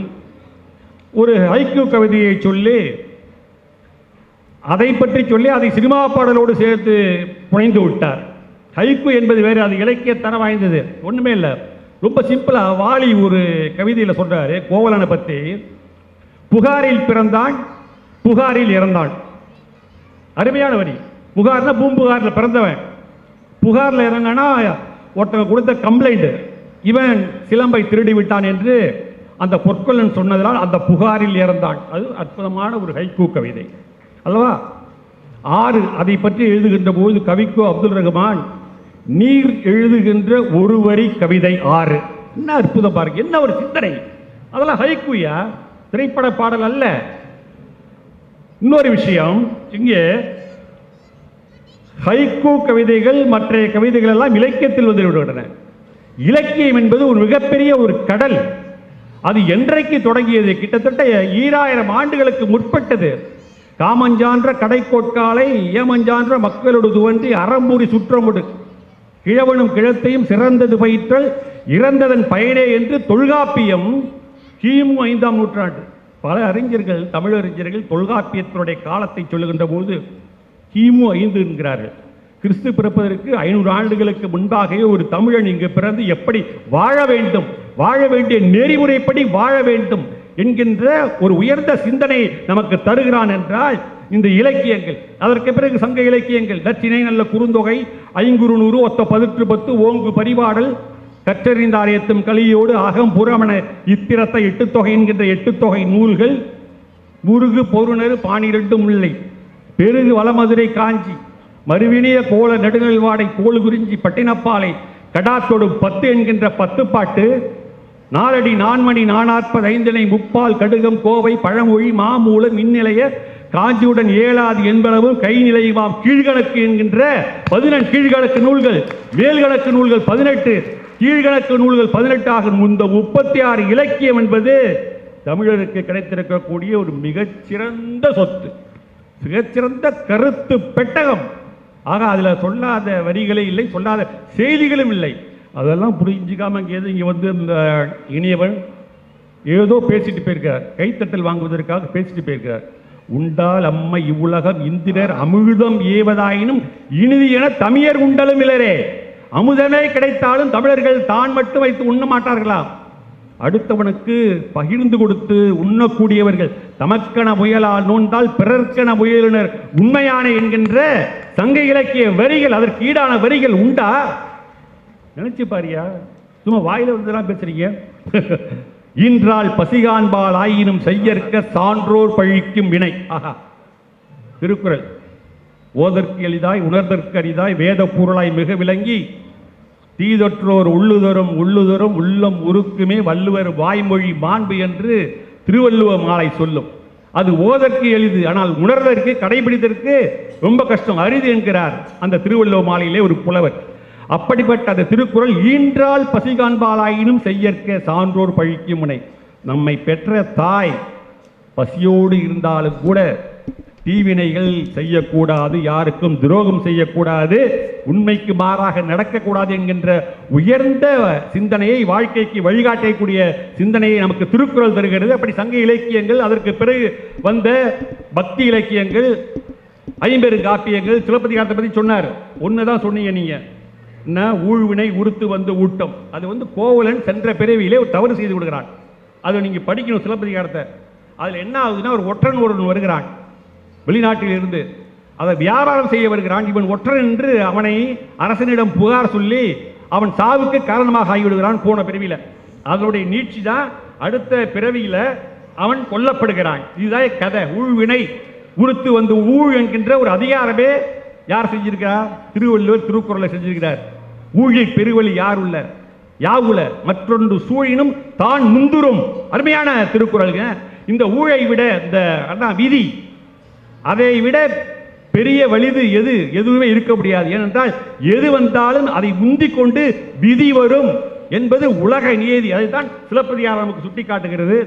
உரைசால் பத்தினியை உயர்ந்தோர் ஏத்துவது. அதை விட இன்னொரு முக்கியம், அரசியல் பிழைத்தோர்க்கு அறம் கூற்றாகும். கையை தட்டுங்க. அரசியலிலே ஒரு தவறை செய்தால் உரைசால் பத்தினியை உயர்ந்தோர் ஏத்துவது, ஊழ்வினை உறுத்து வந்து அரசியல் பிழைத்தோர்க்கு அறம் கூற்றாகும்னா, அரசியலை தவறு செய்தவனுக்கு அந்த அறமே எமனாக வந்து அவனை அழிக்கும் ஒழிக்கும் என்ற உண்மையை சிலப்பதிகாரம் நமக்கு சொல்லுகின்ற போது, ஐயா ஒரு விளக்கத்துக்கு ஒரு பாட்டுக்கு விளக்கம் சொல்லாரு. நீங்களும் நிறைய பாட்டெல்லாம் சொன்னீங்க, நானும் 2-3 பாட்டை எழுதிட்டு வந்தேன். இதுக்கு என்னத்த விளக்கம் நீ சொல்ல போறீங்க? நான் இப்ப அடுத்து வர பிரகதி சொல்லி தான் சொல்லணும். சின்ன வீடா வரட்டுமா, பெரிய வீடா வரட்டுமா? என்னையா இது? சின்ன வீடு பெரிய வீடு, என்னையா வீடு இது? இது இந்த காலத்து இளைஞர்கள் இதை கேட்டுட்டு நல்வழிக்கு போவான்னு சொல்றது எப்படியாது? இந்த ஓலை கொட்டாய்க்கு நீ ஏகப்பட்ட விளக்கத்தை கொடுத்துட்டீங்க. தமிழை கொள்ற நிறைய பாடல்கள் எங்க நல்ல தமிழை பேசிக் கொண்டிருக்கக்கூடிய செந்தமிழ் நாடு என்னும் போதினிலே இன்ப தேன் வந்து பாயுது காதினிலே என்ற இலக்கியத்தை பேசிய இந்த மண்ணில ஊதா கலர் ரிப்பன் உனக்கு யாரு அப்பன், ரிப்பனுக்கு அப்பனை போட்டான். இது ரைமிங். அது இதுல என்னையா இருக்கு? இவ்வளவு இலக்கிய பாடல்களை பேசிய டாக்டரிடமிருந்து இப்படி ஒரு ரோஜா கலர் ரிப்பனா? ஐயா, இன்னொரு சமீபத்தில் ஓஹோன்னு இந்த பாட்டு எங்க பார்த்தாலும் கேட்டுச்சு. ஏய் என் கோழி சோடாவே, என் கறி குழம்பே, உன் குட்டி பப்பின்னா டேக் மீ அப்படின்றான். அவன் சொல்றான் அதுக்கு, ஏய் என் சில்லுக்கு சட்டை, நீ வெயிட்டு கட்ட. ஐயோ, நம்ம கலாச்சாரம் எங்கேயா போச்சு? இந்த நாகரிகம் பண்பாடு, தமிழர் என்று சொன்னாலே உயர்ந்த பண்பு, உயர்ந்த நாகரிகம், கலாச்சாரம், இமயத்தில் இருக்கக்கூடிய நம்மை எங்கு கொண்டு வந்து சேர்த்திருக்கிறது இந்த சினிமா பாடல்கள். நான் பள்ளியில் படித்த பாடல்லாம் இன்னும் ஞாபகமா இருக்குங்க. சங்கரருக்கு மாறுதலை, சண்முகருக்கு மாறுதலை, ஐங்கரருக்கு மாறுதலை ஆனதே சங்கை பிடித்தோர்க்கு மாறுதலை, பித்தா நின் பாதம் படிந்தோர்க்கு மாறுதலை பார். காலமேக புலவர் அற்புதமான சிலடை பாட்டு. என்ன சொல்றாருன்னா, சிவபெருமானுக்கு மாறுதலை, தலை வித்தியாசமானது. ஏன்னா அதுல கங்கையாறு இருக்கிறது, அது வித்தியாசமான சடைமுடியோடு இருக்கின்ற, அதில் நிலவு இருக்கின்றது. யார் தலையிலும் அப்படி கிடையாது. சங்கரருக்கு மாறுதலை, சண்முகர்னா முருகன், அவருக்கு மாறுதலை, 6 தலைகள் 6 முகம், அதனால சண்முகருக்கு மாறுதலை. ஐங்கரன்னா பிள்ளையார், அவருக்கு மாறுதலை, அது யானையோட முகம். சங்கை பிடித்தோர் திருமால், அவனுக்கு மாறுதலை. ஏன்? அந்த காவிரி கொள்ளிடத்து நடுவிலே தலையணையிலே பாம்பனையிலே படுத்திருக்கக்கூடிய அவருக்கு மாறுதலை சொல்லிவிட்டு, நின் பாதம் பிடித்தோர்க்கும் மாறுதலை பார், உன்னை சரணடைந்தவர்களுக்கு நீ மாறுதலை தருகிறாய், அவர்களுடைய துன்பத்தை நீக்கி அவருக்கு இன்பத்தை தருகிறாய் என்கின்ற உயர்ந்த சிந்தனையை பக்தி வெள்ளத்திலே நம்மை ஆழ்த்தக்கூடிய, அதெல்லாம் அற்புதமான பாட்டு இல்லையா? செடியாய வல்வினைகள் தீர்க்கும் திருமாலை நெடியானே வேங்கடவா, உன் கோயில் வாசலில் அடியாரும் வானவரும் அரம்பயரும் இடந்து இயம்பும் படியாய் கிடந்து உன் பவளவாய் காண்பேனே. என்ன மாதிரியா ஆழ்வார்கள் போடுறாங்க. அப்படியே பக்தி வெள்ளம் கரை புரண்டு ஓடுகின்ற போது என்ன கேட்கிறாரு தெரியுமா அந்த ஆழ்வாரு? ஐயா, அந்த திருமால் நெடுவான பார்த்துக்கிட்டே இருக்கணும்னா என்ன செய்யணும்? அங்க இருக்கக்கூடிய அந்த படியா நான் கிடக்கணும். அதுதான் பின்னாடி அந்த வந்த பாட்டில் நான் மண்ணானாலும் திருச்செந்தூரில் மண்ணாவே, ஒரு மரமானாலும் பழமுதிர்ச்சோலையில் மரமாவே. இது பின்னால வந்த அந்த பக்தி பாடலுக்கு முன்னோடியாக இருந்தது குலசேகர ஆழ்வாருடைய பாடல். நிறைய மாதிரி சொல்லலாம். துப்புடையாரை அடைவதுதான் சோர்விடத்து துணை ஆவர் என்றே ஒப்புகளை நாயிலும் நின்னடைந்தேன் ஆணைக்கு நீ அருள் செய்தமையாய். எய்ப்பு என்னை வந்து நலியும் போது அப்போது ஏதும் நான் உன்னை நினைக்க மாட்டேன், அப்போதைக்கு இப்போதே சொல்லி வைத்தேன் அரங்கத்து அரவணை பள்ளியானே. என்ன தமிழ் பாருங்க, ஆழ்வார்கள் தமிழ். அப்படியே பெரிய ஆழ்வார் பாட்டுக்கு என்ன சொல்றேன்னா, கடைசி காலத்துல சங்கரா சங்கரான்னு பேசுறேன். என்னடா போகுது கோமா ஸ்டேஜ், எய்ப்புனா அந்த கோமா ஸ்டேஜுக்கு போயிட்டோம்னா என்ன, பாலை ஊற்றுவான் நம்பால். ஏன்னா இவன் இழுத்துக்கிட்டே கிடக்குறான், எப்போ முடியும்னு தெரியாது. அது பாலை ஊற்றுனா நேராக முழுக முடியாது, நேராக லங்ஸில் போயிடும், அவ்வளோதான் நிமோனியா. அது ஆஸ்பிரேஷன் நிமோனியா மாட்டோம், முடிச்சிருவான், கதையை முடிச்சிருவான். அப்போ எய்ப்பு என்னை வந்து நெளியும் போது அப்போது உன்னை நான் நினைக்க முடியாது, சொல்ல முடியாது, ஓம் நமோ நாராயண சொல்ல முடியாது, அப்போதைக்கு இப்போதே சொல்லி வைத்தேன். என்ன இதில் கருத்துனா, நான் வாழக்கூடிய இந்த காலகட்டத்தில் நல்லா இருக்கும்போதே, உடல் நலம் நன்றாக இருக்கும்போதே பிறருக்கு உதவி செய்து வாழ வேண்டும், பிறர் போற்றும்படி பிறர் மெச்சும்படி வாழ வேண்டும். இன்னொரு விஷயத்தையும் நான் இங்கே சொல்ல ஆசைப்படுறேன், நிறைய சொல்லலாம் நடுவர் அவர்களே. என்ன இதில் விஷயம் கேட்டிங்கன்னா, இந்த இலக்கியத்திலிருந்து தான் நிறைய திரைப்பட பாடல்களை காப்பி அடிக்கப்பட்டிருக்கின்றன. அப்படி போடுங்க. பருகிய நோக்கெனும் பாசத்தால் பிணித்து ஒருவரை ஒருவர் உள்ளம் ஈர்த்தலால் வரிசிலை எண்ணலும் வாட்கண் நங்கை ஒருவரை ஒருவர் மாரிப்புக்கு இதயம் எழுதினார். இது ஒரு கம்பராமாயண பாடல். இதை நம்மால் மாற்றி எழுதியிருப்பான், அற்புதமா மாத்தி. நலம் நலம் வரியாவல், அது அடுத்த வரி. நீ இங்கு சுகமே நான் அங்கு சுகமா. எப்படி மாரிப்புக்கு இது அவளுடைய இது இவனுக்கு வந்துருச்சு, இவனுடைய இது அங்க போயிடுச்சு. அது மாதிரி நான் அங்க வந்துட்டேன், நீ இங்க வந்துட்ட, நீ தான் நான் தான் நீங்கிற பொருள்ல வந்திருக்கா இல்லையா திரைப்பட பாடல். அதே போல இந்த இப்பிறவிக்கு இரு மாதரை சிந்தையாலும் தொடை நீங்கின்ற கம்பராமாயண வரிகளை எடுத்துதான் கண்ணதாசன் வசந்த மாளிகையில உன்னை எல்லால் ஒரு பெண்ணை நான். அதே மாதிரி என்போ நதியின் பிழை என்று நறும்புணலின் மீன் ஒரு கம்பராமாயண பாட்டு ஒன்று இருக்கு. அதை தியாகம் படத்தில் போடுவாரு. நதி வெள்ளம் காய்ந்து விட்டால் நதி செய்த குற்றம் இல்லை, விதி செய்த குற்றம் அன்றி வேறு யாருமா. பறவைகளே பதில் சொல்லுங்கள், மனிதர்கள் மயங்கும் போது நீங்கள் பேசுங்கள். அந்த வரியும் எங்கேருந்து எடுத்திருக்காங்கன்னா கம்பராமாயணம். இது மாதிரி நிறைய சொல்லிட்டே இருக்கலாம். அந்த மாதிரி அத்தம் வாழும் அகத்து மட்டே விழி அம்பொழுகே மெத்திய மாதர் வீதி மட்டே தலை கைமேல் வைத்து விம்மி மிம்மி அழும் மைந்தரும் சுடுகாடு மட்டே பற்றி தொடரும் இருவினை பாவ புண்ணியமே. பட்டினத்தார் எங்க ஊர் திருவண்ணாட்டில் உலா வந்தவர் பட்டினத்தடிகள், அவர் பாடினார். அந்த மாதிரி கட்டி அழும் மனைவியும் பெண்டினும் காலத்தச்சன் வெட்டி முறிக்கும் மரம் போல சரீரத்தை வீட்டி விட்டால் கொட்டி முழைக்கி அழுவார், மயானத்திற்கு அப்பால் எட்டி அடி வைப்பாரோ இறைவா கச்சிய கம்பனே. அற்புதமான பாட்டுங்க.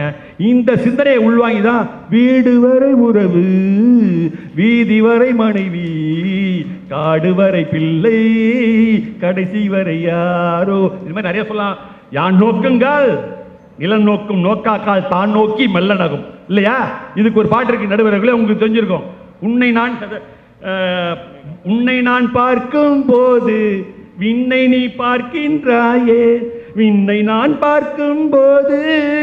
நீங்க பாருங்க, நல்ல இலக்கியங்களை, தமிழ் இலக்கியங்களை, குறிப்பாக திருவாசகம் போன்றவற்றை, தேவாரத்தை, கம்பராமாயணத்தை, சிலப்பதிகாரத்தை நன்றாக படித்ததனால்தான் வாலியும் சரி, கவியரசு கண்ணதாசனும் சரி புகழ்பெற்ற கவிஞர்களாக ஒளிர்ந்தார்கள், மிளிர்ந்தார்கள் என்றால் அது மிகையாகாது. கவியரசு வைரமுத்து கூட பல வரிகளை இலக்கியங்களிலே, சங்க இலக்கியத்திலிருந்து எடுத்து கையாண்டிருக்கிறார். வாலியோட பாட்டுக்கு ஒன்று சொல்லட்டுமா? ஒரு நாள் 7 நாள் போல் சொல்லும் சேன் சென்றார் மறுநாள் வைத்து இயங்குபவருக்கு. தலைவன் வெளிநாட்டில் போய் வேலை செய்யறான். அப்ப தலைவிக்கு எப்படி இருக்குமா, ஒரு நாள் போறது 7 நாள் போறதை போல இருக்குமா, 7 நாள் கடந்ததை போல துன்பத்தை தருமா. அது மாதங்களும் வாரம் ஆகும் நானும் நீயும் கூடினாள், வாரங்களும் மாதம் ஆகும் பாதை மாறி ஓடினாள் இல்லையா. இது வாலியோட வரிதானே. எங்கே எடுத்திருக்கார்? திருக்குறளிலிருந்து எடுத்திருக்கிறார். ஆகவே உலக பொதுமறை பொருளெனின் வேறென்ப வேறு எனின் அன்று என்ப அரு சமயத்தார் ஒன்று நன்றி என்று எப்பாலவரும் ஒழிவது வள்ளுவர் முப்பால் ஒழிந்த மொழி என்ற அந்த திருக்குறள். அதை படிக்க வேண்டும். தமிழ் இலக்கியங்கள் அது எத்தனை எவ்வளோ புத்தகம் இருக்க, இது எல்லாம் ஏதோ திரை சம்பந்தமா எத்தனை புத்தகங்கள் அதில் இருக்க போகுது. 1-2 ஏதாவது இருக்கும். அதுவும் இலக்கியத்தோடு தொடர்புடைய புத்தகங்களாக தான் இருக்கும். நீ இன்னொரு புத்தகத்தை வந்து போட்டீங்கன்னா இந்த வருங்கால தலைமுறை ஒரு வழி ஆயிடுவான். ஏற்கனவே லூஸ் மோஷன் வந்தது இல்ல, ஏற்கனவே லூசு பிடிச்ச மாதிரி கீழ்க்கு சுத்திட்டு இருக்கானோ என்னமோ இப்படி ஏற்றி ஒரு வெட்டுறான், மேல மட்டும் இப்படி வச்சிருக்கான். அது மஷ்ரூம் மாதிரி இருக்கு.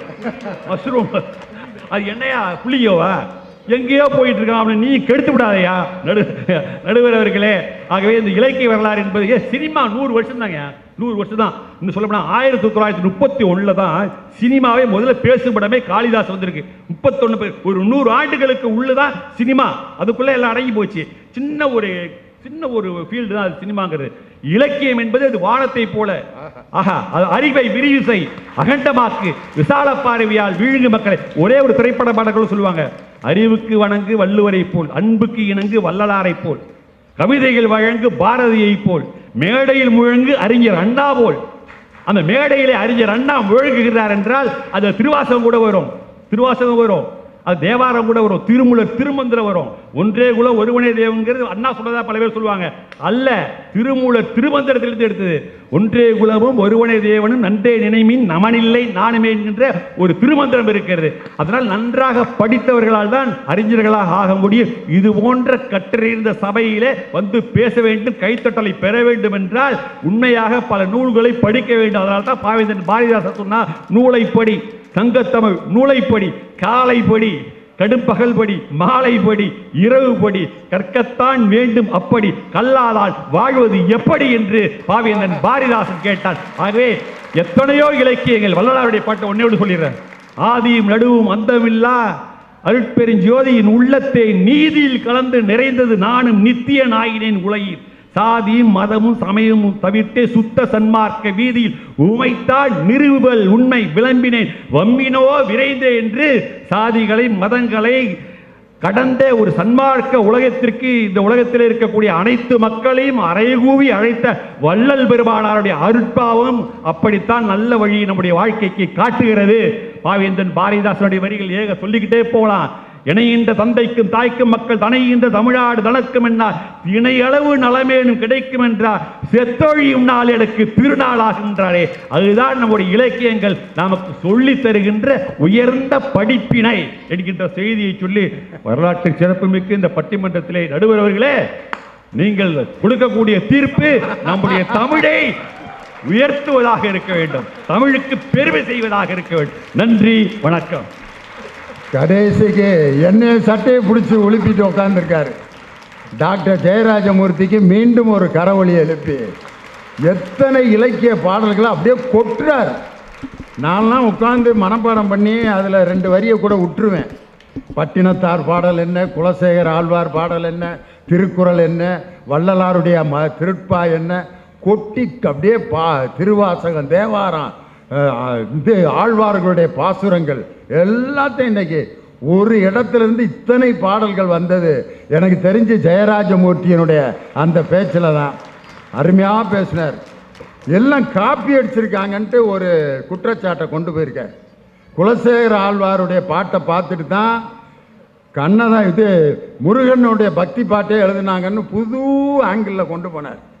குலசேகர ஆழ்வாருடைய பாட்டை பார்த்துட்டு தான் டிஎம் சவுந்தரராஜனுக்கு அந்த பாட்டு எழுதுனாங்க. மன்னானாலும் திருச்செந்தூரில் மன்னாவேன். என்ன பாட்டு! இதை குலசேகர ஆழ்வார்ட்ட இருந்து கப்பி அடிச்சாரு அப்படின்னார். உண்மையிலே இன்னைக்கு பாருங்க, முருகன் பாட்டை இந்த மேடையில் நான் பாடுறேன். திராவிட முன்னேற்ற கழகத்தினுடைய வேட்டியை கட்டிட்டு மன்னானாலும் திருச்செந்தூரில் மன்னாவேனுங்கிற பாட்டை நான் பாடுறேன். இது எங்கிருந்து வந்தது? என்னுடைய முத்தமிழறிஞர் டாக்டர் கலைஞர் பராசக்தியில் எழுதப்பட்ட அந்த வசனத்தினுடைய விளைவு. நான் கோயிலில் குழப்பம் விளைவித்தேன், கோயில் கூடாது என்பதற்காக அல்ல, கோயில் கொடியவர்களின் கூடாரம் ஆகிவிடக் கூடாது என்பதற்காக. அன்னையிலிருந்து அந்த நிலை இன்னும் மாறல. கலைஞர் அதுக்கப்புறம் என்ன சொன்னார்?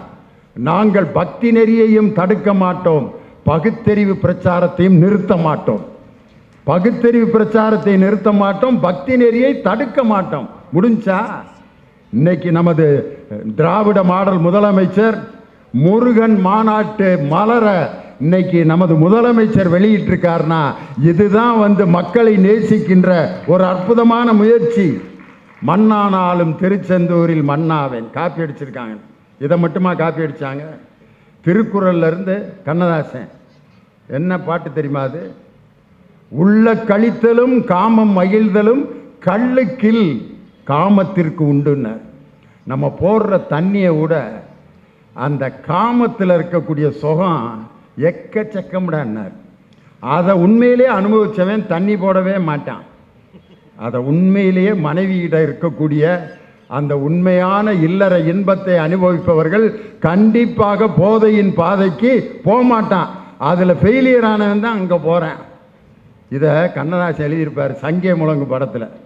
சிலர் குடிப்பது போலே நடிப்பார், காதலில் போதை இல்லையோ, கருணையில் போதை இல்லையோ, பிள்ளை மழலையில் போதை இல்லையோ.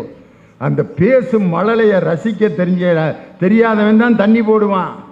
காதலின் அருமையை தெரியாதவன் தான் தண்ணி போடுவான்.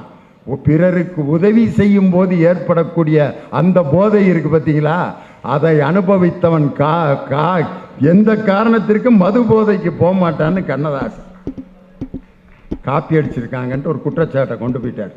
அற்புதமான குற்றச்சாட்டு. இனி திரைப்பட பாடலை நிறைவு செய்யணும்.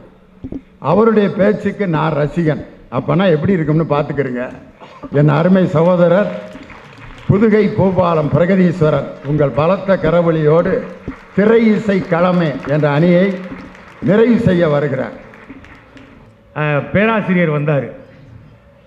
அவர் பெரிய, ஏன்னா பேராசிரியர்ல இலக்கியம்லாம் கரைச்சி குடிச்சிட்டு ஏதோ பேச போறாருன்னா தமிழ்தாய் வாழ்த்து சொல்லிட்டு அப்புறம் ஒரு போடு போட்டார்.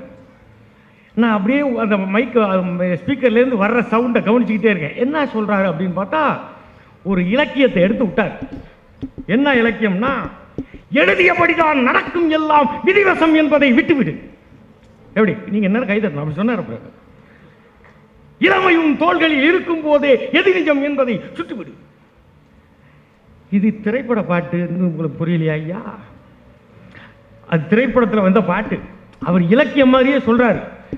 அது உங்களுக்கு தெரியுதுல, அந்த எரிமலை எப்படி பொறுக்கும், அவரு சுட்டு விடுன்னு சொன்னதை இவர் சுட்டாரு பாருங்க. நீங்க சென்னையில் வாழ்றீங்க, போய் அந்த பக்கம் போய் பாருங்க. காலையில் சித்தாள் வேலைக்கு நிற்கிற ஆளுகளை மேஸ்திரி செலக்ட் பண்ணி கூப்பிடுவாங்க. வா அப்படின்னு சித்தாளை கூப்பிடுறாங்க. சித்தாளை கூப்பிடையில சித்தா மேஸ்திரி கிட்ட கேட்குது, சின்ன வீடா பெரிய வீடா? சின்ன வீடா இருந்தா கட்டுறவன்கிட்ட காசு இருக்காது, அப்பப்பதான் வேலை இருக்கும். பெரிய வீடு அபார்ட்மெண்டா இருந்தா டெய்லி வேலை இருக்கும், உனக்கு எந்த வசதி எப்படி கூப்பிடுறேன்னு. ஐயா நீங்க ரெண்டு பேரும் எங்க இருந்தியா வந்தீங்க? இந்த பாட்டுக்கு இப்படி ஒரு அர்த்தம் ஐயா? அப்புறம் கண்டுபிடிப்ப குடிச்சு விட்டு தண்ணி வேற. அப்புறம் என்ன டாக்டர் சொல்றாரு, அந்த ராமாயண பாட்டு அவர் இப்போ அந்த பாட்டு அப்படியே அவர் சொன்னோன்னே கை தட்டினீங்களே, அந்த பாட்டு எத்தனை பேருக்கு தெரியும் சொல்லுங்க பார்ப்போம். தெரியாது. ஏன்னா அவர் மாதிரி 2 பேரும் படிக்கலாம், அவ்வளோதான். எல்லாரும் ராமாயணத்தை எடுத்து படிச்சுக்கிட்டு இருக்க முடியுமா? புத்தகத்தை வச்சு மனப்பாடம் பண்ண முடியுமா? அன்னத்தை தொட்ட கைகளினான் மது கிண்ணத்தை இனி நான் தொடமாட்டேன். தலைப்பு என்ன? வாழ்க்கைக்கு வழிகாட்டுறது. படித்தவர்களுக்கு வழிகாட்டுறதா? வாழ்க்கை எல்லாருக்கும் தானே வாழ்க்கை. சித்தாளுக்கு வாழ்க்கை இருக்கு, ஏழை எளியவர்களுக்கு இருக்கு, பாமரனுக்கு வாழ்க்கை இருக்கு.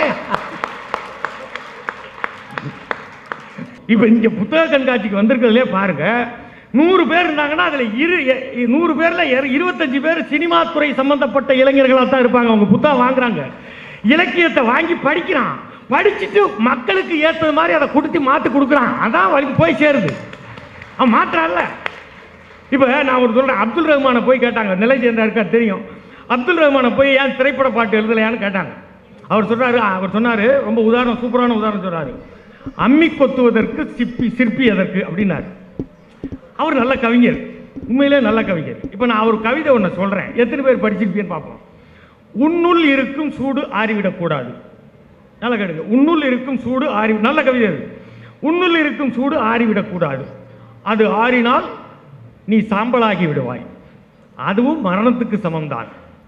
எரி, பற்றி எரி, நீ எரியும் போது வெப்பம் மட்டும் வெளிவருவதில்லை, வெளிச்சமும் தான் அப்படின்னு எழுதியிருப்பார். இந்த கவிதை இப்போ உங்களுக்கே புரியல. இப்போ நான் திரைப்பட பாட்டா சொல்கிறேன், அப்போ தான் உங்களுக்கு புரியும். இதை எப்படி எளிமையாக மாற்றிட்டாங்க. அவர் எழுத மாட்டேன்ட்டாரு, அவரை எடுத்ததை எழுதி இப்படி எழுதிட வேண்டானே. பத்தி குச்சி பத்தி காதுடா யாரும் வந்து ஒரசுற வரையில. இப்போ நீங்கள் வந்தீங்கன்னாவே நடுவராக வரீங்கன்னா இவ்வளோ கூட்டம் வருது. ஏன்? 4 கருத்து கேட்போம், 4 பாட்டு கேட்போம், நல்லா சிரிப்போம். அதானே? நீங்கள் பாமரனுக்கும் பட்டிமன்றத்தை கொண்டு சேர்த்தவர் நடுவர் நீங்க. இப்போ சிரிப்புக்கு திருக்குறள் ஒன்று சொல்லியிருக்காங்க. எத்தனை பேருக்கு இந்த குறள் தெரியும்? நகல் வல்லார் அல்லார்க்கு மாயிரு ஞாலமும் பகலுமாற்பட்டன்று இருள். என்னன்னா, கலகலப்பா சிரிச்சிருந்தீங்கன்னா நீ மனுஷன் இருக்கிறேன்னு அர்த்தம். இல்லைன்னா உனக்கு இரவு பகல் 2 ஒன்று தாண்டா, இருட்டிலே இருக்காத அர்த்தம் அப்படின்றாரு. இப்போ சிரிச்சுக்கிட்டு இருக்கணும். இப்போ குறளை படிக்க முடியுமா? இப்போ திரைப்பட பாட்டு, சிந்திக்க தெரிந்த மனித குலத்துக்கே சொந்தமான கையிருப்பு, பிறக்கும் போதும் அழுகின்றார், இறக்கும் போதும் அழுகின்றார். திரைப்பட பாடல் தானே சொல்லுது. இப்போ யாருக்கும் வீட்டில் இழப்பு இறப்பு வர்றது சகஜம், வந்துருச்சு, சோகம் இருக்கும், மீண்டு வரணும்ல. பிறக்கும் போது அழுகின்றா இவங்க சொல்லிட்டு கண்ணதாசன் சொல்றாரு. அதான் ஒருத்தருக்கு எவ்வளவு சோகமா, யாருக்கு யார் வீட்டில் யார் இறந்தாலும் சோகம்தான். ஆனால் இந்த வாழ்க்கையை கடந்து போறதுக்கு, அந்த சோகத்தை கடந்து போறதுக்கு அந்த ஒரு பாட்டு போதுமே. இப்ப பாரதியார் பாட்டு, நீங்களே பேராசிரியர் இருக்காரு, நிற்பதுவே நடப்பதுவே. இந்த பாட்டு உங்களுக்கு எப்ப தெரியும்? நான் நேர்மையா கேட்கிறேன். எல்லாரும் பாரதியார் பாரதியார் எவ்வளவு சொல்லுவாங்கல்ல. அவரும் பாட்டு எழுதி பார்த்தார். மாட்டை அடித்து வசக்கி தொழுவீனில் மாட்டும் வழக்கத்தை கொண்டு வந்தே வீட்டில் எம்மிடம் காட்ட வந்தார், அதை வெட்டி விட்டோம் என்று கும்மியடி. பெண்களோட சுதந்திரம், பெண்கள் வெளியில வர. ஓ ஒரு தென்றல் புயலாகி வருதே, காலதேவனின் தர்ம எல்லைகள் மாறுகின்றதே. ஓ அப்படியே கண்ணாடியை மாட்டிக்கிட்டு ரேவதி வந்தாங்கன்னா முடிஞ்சு, மாற்றம் நடக்குதுல்ல. இது திரைப்படத்தில் சொல்லும் போது தானங்க போய் சேருது. யோசிச்சு பாருங்க.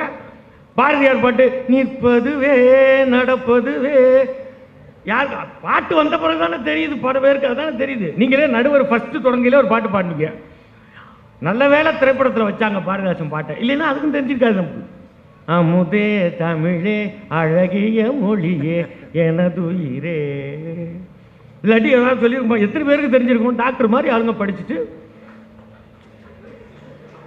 அவர் படிக்கிறதுக்குன்னே பிறந்தவர்,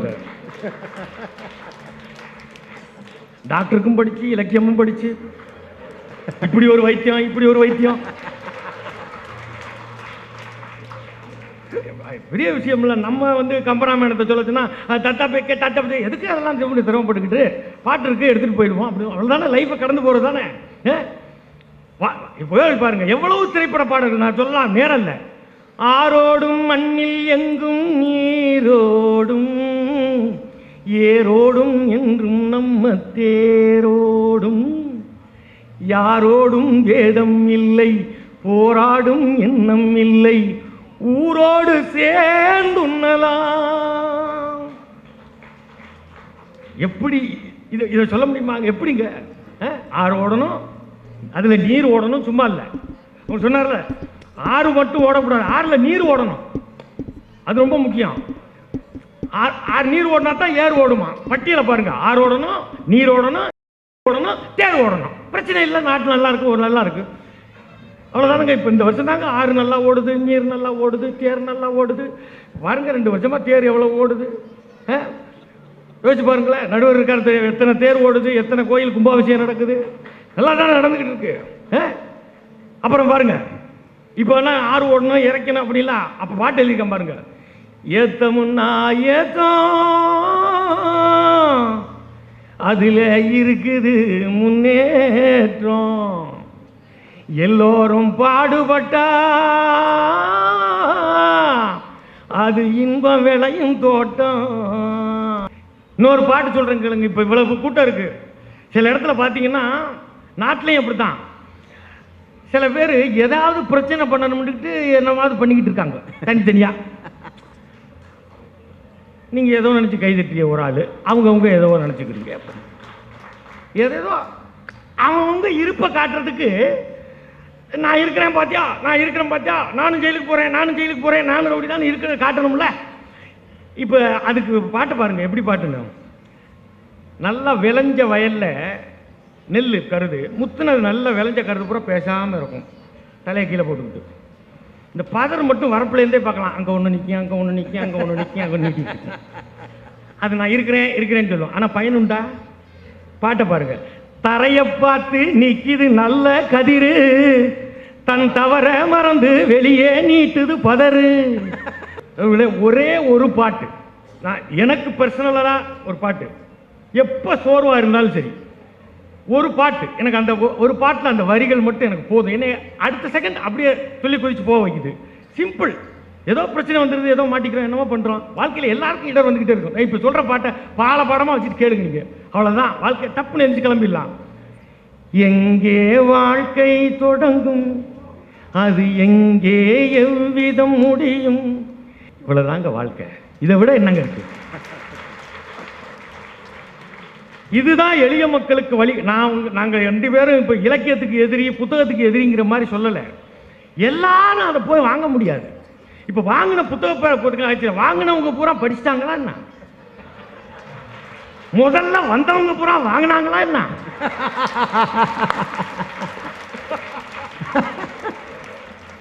அப்படியே பார்த்தவங்க பூரா வாங்கினாங்களா? வாங்கினவங்க பூரா படிச்சாங்களா? 100 பேர் வந்தா 20 பேர் புத்தகம் வாங்குறான். 20 பேர் வாங்கினா 5 பேர் தான் படிக்கிறான். அந்த 5 பேர்ல 2 பேர் தான் அதை பாட்டாக்கி கொடுக்குறான். கேட்டுட்டு வாழ்ந்துட்டு போறான். இப்ப என்ன பிரச்சனை? நல்லா இருக்கு, ஏன் அதை போட்டு திட்டிக்கிட்டு இருக்கீங்க? இன்னொரு ஒரு செக்ஷனை விட்டுட்டீங்க. எல்லாரும் போய் வாங்குறானா, வாங்குறவன் பூரா படிக்கிறானா? ஒரு வண்ணத்து பூச்சி எந்தன் வழி தேடி வந்தது, வண்ணங்கள் மட்டும் எந்தன் விரலோடு நின்றது, தீக்குள்ளே விரல் வைத்தேன் தனித்தீவில். நீங்க தீக்குள் விரலை வைத்தேன் அந்த நாளா இருக்குல்ல, எவ்வளவு நவீனமான கவிதை இது. பல்லாங்குழியின் வட்டம் பார்த்தேன் ஒற்றை நாணயம், பல்லாங்குழியின் வட்டம் பார்த்தேன் ஒற்றை நாணயம், யுகபாரதி கவிஞர் யுகபாரதி எழுதின பாடல். இப்போ நவீன கவிதைகளையும் கொண்டு எழுதித்தானே இருக்காங்க. இதை விட வாலி எழுதினார், அவர் சொல்லி பாடி முடிக்கிறேன். நாட்டுக்குள்ள நாய்களும் நரிகளும் 4 வகை பேய்களும் நாட்டியம் ஆடுதடா, அந்த ஆண்டவன் தான் கிறிஸ்துவனா முஸ்லீமா இல்லை இந்துவா. நன்றி, வணக்கம். இப்போ உங்களை தாயா என்னால் நம்ப முடியல. அதனால தான் நான் இந்த பப்பாசி பொறுப்பாளர்கள்ட்ட கேட்கல எவ்வளவு நேரம் நான் பேசுறதுன்னு. எந்த ஊருக்கு போனாலும் கேட்டுருவேன் நாங்கள் எவ்வளோ நேரம் பேசுறதுன்னு. ஒரு ஊர் தலைவர் வந்து சொன்னார், நீங்கள் எவ்வளோ நேரம் வேணாலும் பேசுங்க லியோனி, நாங்கள் 10 நிமிஷத்துக்கு மேலே உட்காந்துருக்க மாட்டோம் அப்படின்னாரு. அதுக்கு ஏன்டா என்னை திண்டுக்கல்லேருந்து கூட்டி வந்தீங்கன்னு. ஊர் முழுதும் ஸ்பீக்கர் கட்டியிருக்கம்யா, எல்லாம் வீட்டில் படுத்துக்கிட்டே கேட்டுக்கிட்டு இருப்பாங்க, நீ மேடை போட்டு பேசிட்டு வீட்டுக்கு போங்கிறேன். இவர்கள்லாம் வீட்டில் படுத்துக்கிட்டே கேட்டுக்கிட்டு இருப்பாங்கன்னா, நான் வெறும் நாற்காலியை பார்த்து பேசிவிட்டு இவங்க கொடுக்குற காசை வாங்கி மானங்கட்டு போய் சோறு திங்கிறதா? ஒரு கலைஞனுக்கு மேடையில் போத்துற பொன்னாடையோ, கையில் கொடுக்குற பரிசோ, கவரில் கொடுக்குற பணமோ எங்களுக்கு முக்கியம் இல்லை. ரசிகர்களின் சிரிப்பொலியும் கரவொலியும் எந்த கலைஞனுக்கு கிடைக்குதோ அந்த கலைஞன் தான் வாழ்க்கையில் ரொம்ப நாளைக்கு இருக்க முடியும். இந்த நிகழ்ச்சிக்கு வருகை இருந்திருக்கக்கூடிய எங்கள் அன்பு தோழர் சுந்தரவள்ளி அவர்களை உங்கள் அனைவரின் சார்பாக வரவேற்கிறேன். வந்துட்டீங்க, முன்னால் உட்காந்துட்டீங்க, இடையில எந்திரிச்சு போகக்கூடாதுங்கிறதுக்காகத்தான் உட்கார வச்சாச்சு. அதனால தான் ரொம்ப அற்புதமாக ரசிக்கிறீங்க, அருமையாக. பிரகதீஸ்வரனுக்கு எல்லாரும் இன்னொரு கைதட்டு கொடுங்க. சினிமா பாட்டை இவ்வளவு அழகாக என்ன அருமையாக பாடி உங்களை ரசிக்க வச்சார். ஜேபி சந்திரபாபுவோட பாட்டை பாடினார். சந்திரபாபு பாடின பாட்டிலே எனக்கு ரொம்ப பிடிச்ச பாட்டு எது தெரியுமா? கல்யாணம் பண்ணியும் பிரம்மச்சாரிங்கிற படத்தில் சந்திரபாபு வீணை பாலச்சந்தருக்கு பின்னணி குரல் கொடுத்துருப்பாரு. பாலச்சந்தர் டான்ஸ் ஆடிக்கிட்டே பாடியிருப்பார் அந்த பாட்டு.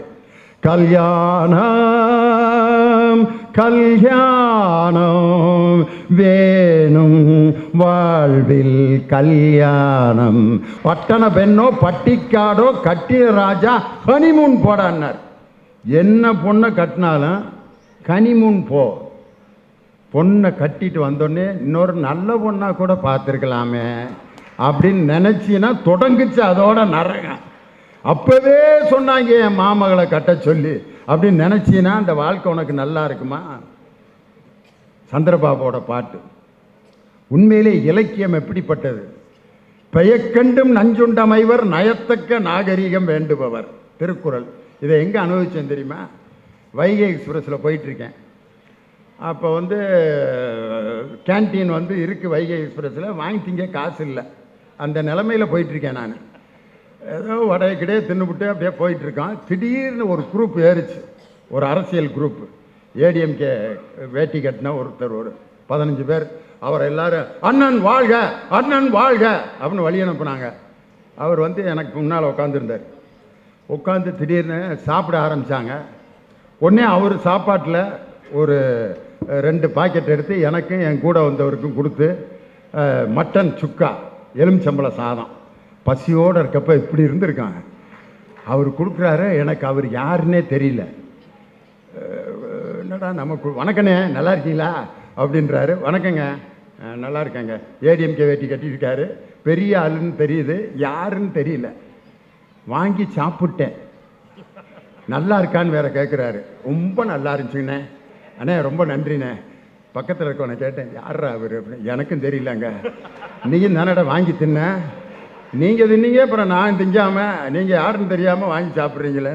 மெய்யழகனை விட ரொம்ப கேவலமான நிலைமையில் இருந்தேன் நான். யாருங்கன்னு கேட்கவும் சங்கட்டமாக இருக்குது. பெரிய ஆள். திடீர்னு எங்கே இறங்குறாரு? அரியலூரில் இறங்கினார். இறங்குறப்ப கேட்டேன் அந்த பின்னால் வர்றவர்கிட்ட, ஐயா யாருங்க அப்படின்னு. தமிழ்நாட்டின் துணை சபாநாயகர் வரகூர் அருணாச்சலம்னார். அப்படியா, நல்ல வேலை. அவராக எனக்கு சாப்பாடு போட்டார். யாருன்னே தெரியாமல் அவர்கிட்ட சாப்பாடை வாங்கி சாப்பிட்டேன். ஆனால் அது என்ன சாப்பாடுன்னு தெரியல. அந்த அன்பால் கொடுத்தப்ப ஒரு நாகரிகத்துக்காக அதை பெயக்கண்டும் நஞ்சுண்டமைவர் நயத்தக்க நாகரிகம் வேண்டுபவர். அந்த நேரத்தில் அவரை நீங்கள் யாருன்னு கேட்டிருந்தா எவ்வளோ வேதனைப்பட்டிருப்பார். ஆனால் கேட்காம அண்ணே வணக்கண்ணேன்னு 3 தடவை சொல்லி சாப்பாடு ரொம்ப நல்லா இருந்துச்சுனேன்ட்டு கை கொடுத்து அனுப்புனேன். அதை அவர் வீட்டு விசேஷத்துக்கு போகிறப்ப சொன்னேன், பரவாயில்ல யாருன்னே தெரியாமல் வாங்கி சாப்பிட்டீங்கன்றத இப்போவாவது சொன்னீங்களே, அது வரைக்கும் எனக்கு சந்தோஷம்னார். உண்மையிலே மனசை நல்லா வச்சுக்கணும்னு சொன்னது திருவள்ளுவரை தவிர வேற யாரும் கிடையாது. மனத்துக்கண் மாசிலன் ஆதல் அனைத்தரன் ஆகுல நீர பிற. மனசை சுத்தமாக வச்சுக்க, உன்னை யாராலையும் அசைக்க முடியாதுன்னார். நான் ஒரு கதை கூட இப்போ அண்மையில் சொன்னேன். ஒரு இடத்துல ஒரு அரண்மனை வாசலில் ஒருத்தன் கதவுல முதுகு சொறினான். உடனே ராஜா பார்த்துட்டு, யார் எங்கே? அரண்மனை கதவிலே முதுகு சொறிந்து கொண்டிருக்கிறான், அழைத்து வா அவனை அப்படின்னு அவன் வந்துட்டான். ராஜா, என் அரண்மனை கதவிலே முதுகு சொறிவதா? யாரடா நீ? ராஜா, எனக்கு ரொம்ப நாளாக முதுகில் நடுமுதுகில் அழுக்குங்க, என் கையால் சொரிய முடியலைங்க, முயற்சி பண்ணி பார்த்தேன் முடியல, அரிப்பு தாங்க முடியல, உங்கள் அரண்மனை கதவு தான் சொரப்பாக இருந்துச்சு, அதனால சொரிஞ்சேன் அப்படின்னோன்னே, உன் உண்மையை மெச்சுகிறேன், இவனை உடனே அழைத்து சென்று பன்னீரில் குளிப்பாட்டி ஒரு அரண்மனை கொடுத்து இவனை அரசனாக்குங்கள் அப்படின்னு. அவன் என்னடா முதுகு சொரிஞ்சதுக்கு ராஜா வாக்கிட்டாரு அப்படின்ட்டு அவன் சந்தோஷத்தில் மிதக்குறான். இதை பார்த்துட்டு இன்னும் 2 பேர் வந்தேன். நம்மளும் முதுகு சொரிஞ்சா நமக்கு அரண்மனை கொடுப்பாரு அப்படின்ட்டு ஒருத்தன் ஒரு கதவுலையும் இன்னொருத்தன் இன்னொரு கதவுலையும் இப்படியே சொரிஞ்சுக்கிட்டு இருந்திருக்கான். யார் எங்கே? இருவர் என் அரண்மனை கதவிலே முதுகு சொறிவது, அழைத்து வாருங்கள் அப்படின்னு ராஜாவே நடுமுதுகில் அவன் சொன்ன அதே வசனத்தை சொல்லியிருக்காங்க. நடுமுதுகில் ரொம்ப நாளாக அழுக்கு, அரிப்பு தாங்க முடியல, எங்கள் கையால் சொரிய முடியல, அதனால தான் நாங்கள் அரண்மனை கதவுல சொரிஞ்சோம். ராஜா சொன்னார், இவர்கள் இருவரையும் அழைத்து சென்று ஆளுக்கு 100 சவுக்கடிகளை கொடுங்கள் அப்படின்னார். ராஜா, அவனும் இதே தானே செஞ்சான், அவனுக்கு அரண்மனை கொடுத்தீங்க, எங்களுக்கு ஏன் சவுக்கடி கொடுக்குறீங்க? அதுக்கு அவன் சொன்னான், ராஜா சொல்கிறாரு, டேய் அவன் தாண்டா உண்மையானவன், நீங்கள் நேர்மை இல்லாதவங்க, உண்மை இல்லாதவங்க. நீங்கள் உண்மையிலே உங்கள் முதுகை அரிச்சிருந்தா ஓ முதுகை அவன் சொரிஞ்சு விட்டுருக்கலாம், அவன் முதுகை நீ சொரிஞ்சிருக்கலாம்ல. அப்போ 2 பேரும் இந்த விவரம் தெரியாமல் அரண்மனை கதவுல சுரியிறீங்கன்னா உங்களை சவுக்கால் அடிக்காமல் வேற என்னடா செய்யறதுன்னு. இதிலிருந்து என்ன தெரியுதுன்னா, நேர்மை இல்லாதவர்களுக்கு எங்கிருந்தாவது சவுக்கடி கிடைச்சிக்கிட்டு தான் இருக்கும். நீங்கள் ஓவராக கைதட்டி என்னைய சிக்கலில் மாட்டி விட்டுறாதீங்க. நேர்மை இல்லாதவர்களுக்கு சவுக்கடி கிடைக்கும் அப்படிங்கிறது இந்த கதையோட நீதி. அவ்வளோதான், வேற ஒன்றும் நினச்சிடாதீங்க. இன்னைக்கு காலம் எவ்வளவு அழகான காலம்யா. இந்த செய்தியோட நான் முடிச்சிடுறேன். விவேகானந்தருடைய பாறையும் திருக்குறளின் சிலைக்கும் இன்று கண்ணாடி பாலம் அமைத்திருக்கிறது தமிழ்நாடு அரசு. அந்த 133 அடி திருவள்ளுவர் சிலை உருவாகி 25 வருஷம் ஆகுது. விவேகானந்தருடைய கருத்துக்கும் வள்ளுவர் கருத்துக்கும் கண்ணாடி பாலம் இன்னைக்கு சேர்ந்திருக்குன்னா என்ன அர்த்தம்? ஆன்மீகமும் அறிவியலும் ஒன்றாக இணைந்து கொண்டிருக்கிறது என்பதற்கு இதுதான் பொருள். டி.எம். கிருஷ்ணான் ஒரு அருமையான கர்நாடக சங்கீத பாடகர், எல்லாத்துக்கும் தெரியும். அவர் 10 வருஷமா திருவையாறு ஆராதனையில் பாடல. ஏன்? ஒரு பாட்டு பாடினதுக்கு தான். என்ன பாட்டு பாடினார்? பிலகிரி ராகத்தில் பாடினார். பிலகிரி ராகத்தில் கீர்த்தனை பாடியிருந்தாருன்னா 10 வருஷமாக பாடியிருப்பார். அந்த சங்கீத அகாடமியில் யாழ்ப்பாண தமிழர்கள் நெய்து கொடுத்த லுங்கியை அணிந்து கொண்டு வந்து கர்நாடக சங்கீத கச்சேரியில் உட்கார்ந்து பாடினாரியா அந்த டி.எம். கிருஷ்ணாங்கிற பாடகர். இன்னைக்கு இதிலிருந்து என்ன தெரியுது? அங்கிருந்து இந்த பக்கம் நோக்கி வந்துகிட்டு இருக்கு, பகுத்தறிவை நோக்கி அவர்கள் பயணம் வந்து கொண்டிருக்கிறது. பகுத்தறிவுவாதிகள் இன்று ஆன்மீகத்தை நோக்கி வந்து கொண்டிருக்கிறார்கள். நான் இது 2 சந்திக்கணும், இவை 2 மனிதம் என்ற புள்ளியில் சந்திக்க வேண்டும் என்பதுதான் என்னுடைய ஆசை. இதை நான் ஆசைப்படல, தவத்திரு குன்றக்குடி அடிகளாருடைய 100ஆண்டு இந்த ஆண்டு. அவர்தான் தந்தை பெரியாரும் அவரும் ஒன்றாக பல மேடைகளிலே பேசியிருக்கிறார்கள். அவர் கொடுத்த குங்குமத்தை தந்தை பெரியார் நெத்தியில் பூசிக்கொண்டார். அப்போது எல்லாரும் கேட்டாங்க, நீங்க எப்படி விபூதி பூசலான்ட்டு. என் நண்பன் குன்றக்குடி அடிகளார் கொடுத்த அந்த விபூதியை பூசிக்கொள்வது எனக்கு பெருமை. இது ஆன்மீகத்தை நேசிப்பதற்காக அல்ல, அவரும் நானும் நண்பர்கள் என்பதை உறுதிப்படுத்துவதற்காக தந்தை பெரியார் சொன்னார்ல. அதுதான் இன்னைக்கு இந்த சிந்தனை இந்த நாட்டுக்கு தேவையா வேணாமா? அருமையா பார்த்தீங்கன்னா இன்னைக்கு ஒன்றே குலம் ஒருவனே தேவன் திருமூலருடைய அந்த மந்திரத்தை ரொம்ப அழகா சொன்னார். அந்த மந்திரத்தினுடைய ஒரு வார்த்தையை திரைப்பட பாடல் என்ன அழகா சொன்னுச்சு? ஆண்டவன் ஒருவன் இருக்கின்றான், அவன் அன்பு மனங்களில் சிரிக்கின்றான். தன்மானம் காப்பதிலே, அன்னை தந்தையை பணிவதிலே, தன்மானம் காப்பதிலே, அன்னை தந்தையை பணிவதிலே. நல்ல பொதுப்பணி புரிபவர் மகிழ்ச்சியிலே ஆண்டவன் ஒருவன் இருக்கின்றான். ஆண்டவன் எங்கே இருக்கிறான்ட்டு விவேகானந்தர் சொன்னார். நீ கற்களிலே ஆண்டவனை பார்க்கிறாய். கற்களில் ஊட்டுகின்ற புனித நீரை விட நீ மற்றவனுக்காக சிந்தும் கண்ணீரும் வியர்வையும் சிலைகளில் ஊற்றும் புனித நீரை விட புனிதமானதுன்னு சொன்னது யாரு? விவேகானந்தர். பிறப்புக்கும் எல்லா உயிர்க்கும் என்று சொன்ன வள்ளுவர். 2 பேருக்கும் இன்று கண்ணாடி பாலத்தை இணைத்து கொடுத்திருக்கிற தமிழக அரசுக்கு தமிழ்நாடே என்று பாராட்டு தெரிவிக்கக்கூடிய காலம் யாது? இறந்தும் உயிர் வாழ்தல் வேண்டின் பறந்து கெடுக உலகை இயற்றியான். இந்த நான் உலகத்தை படைச்ச கடவுள் செத்துருப்போம் அப்படின்னார். இறந்தும் உயிர் வாழ்தல் வேண்டின் பறந்து கெடுக உலகை ஏற்றியான். கவிஞர் வாலி எழுதின பாட்டு ஜெயந்தாக்கு தெரியும்.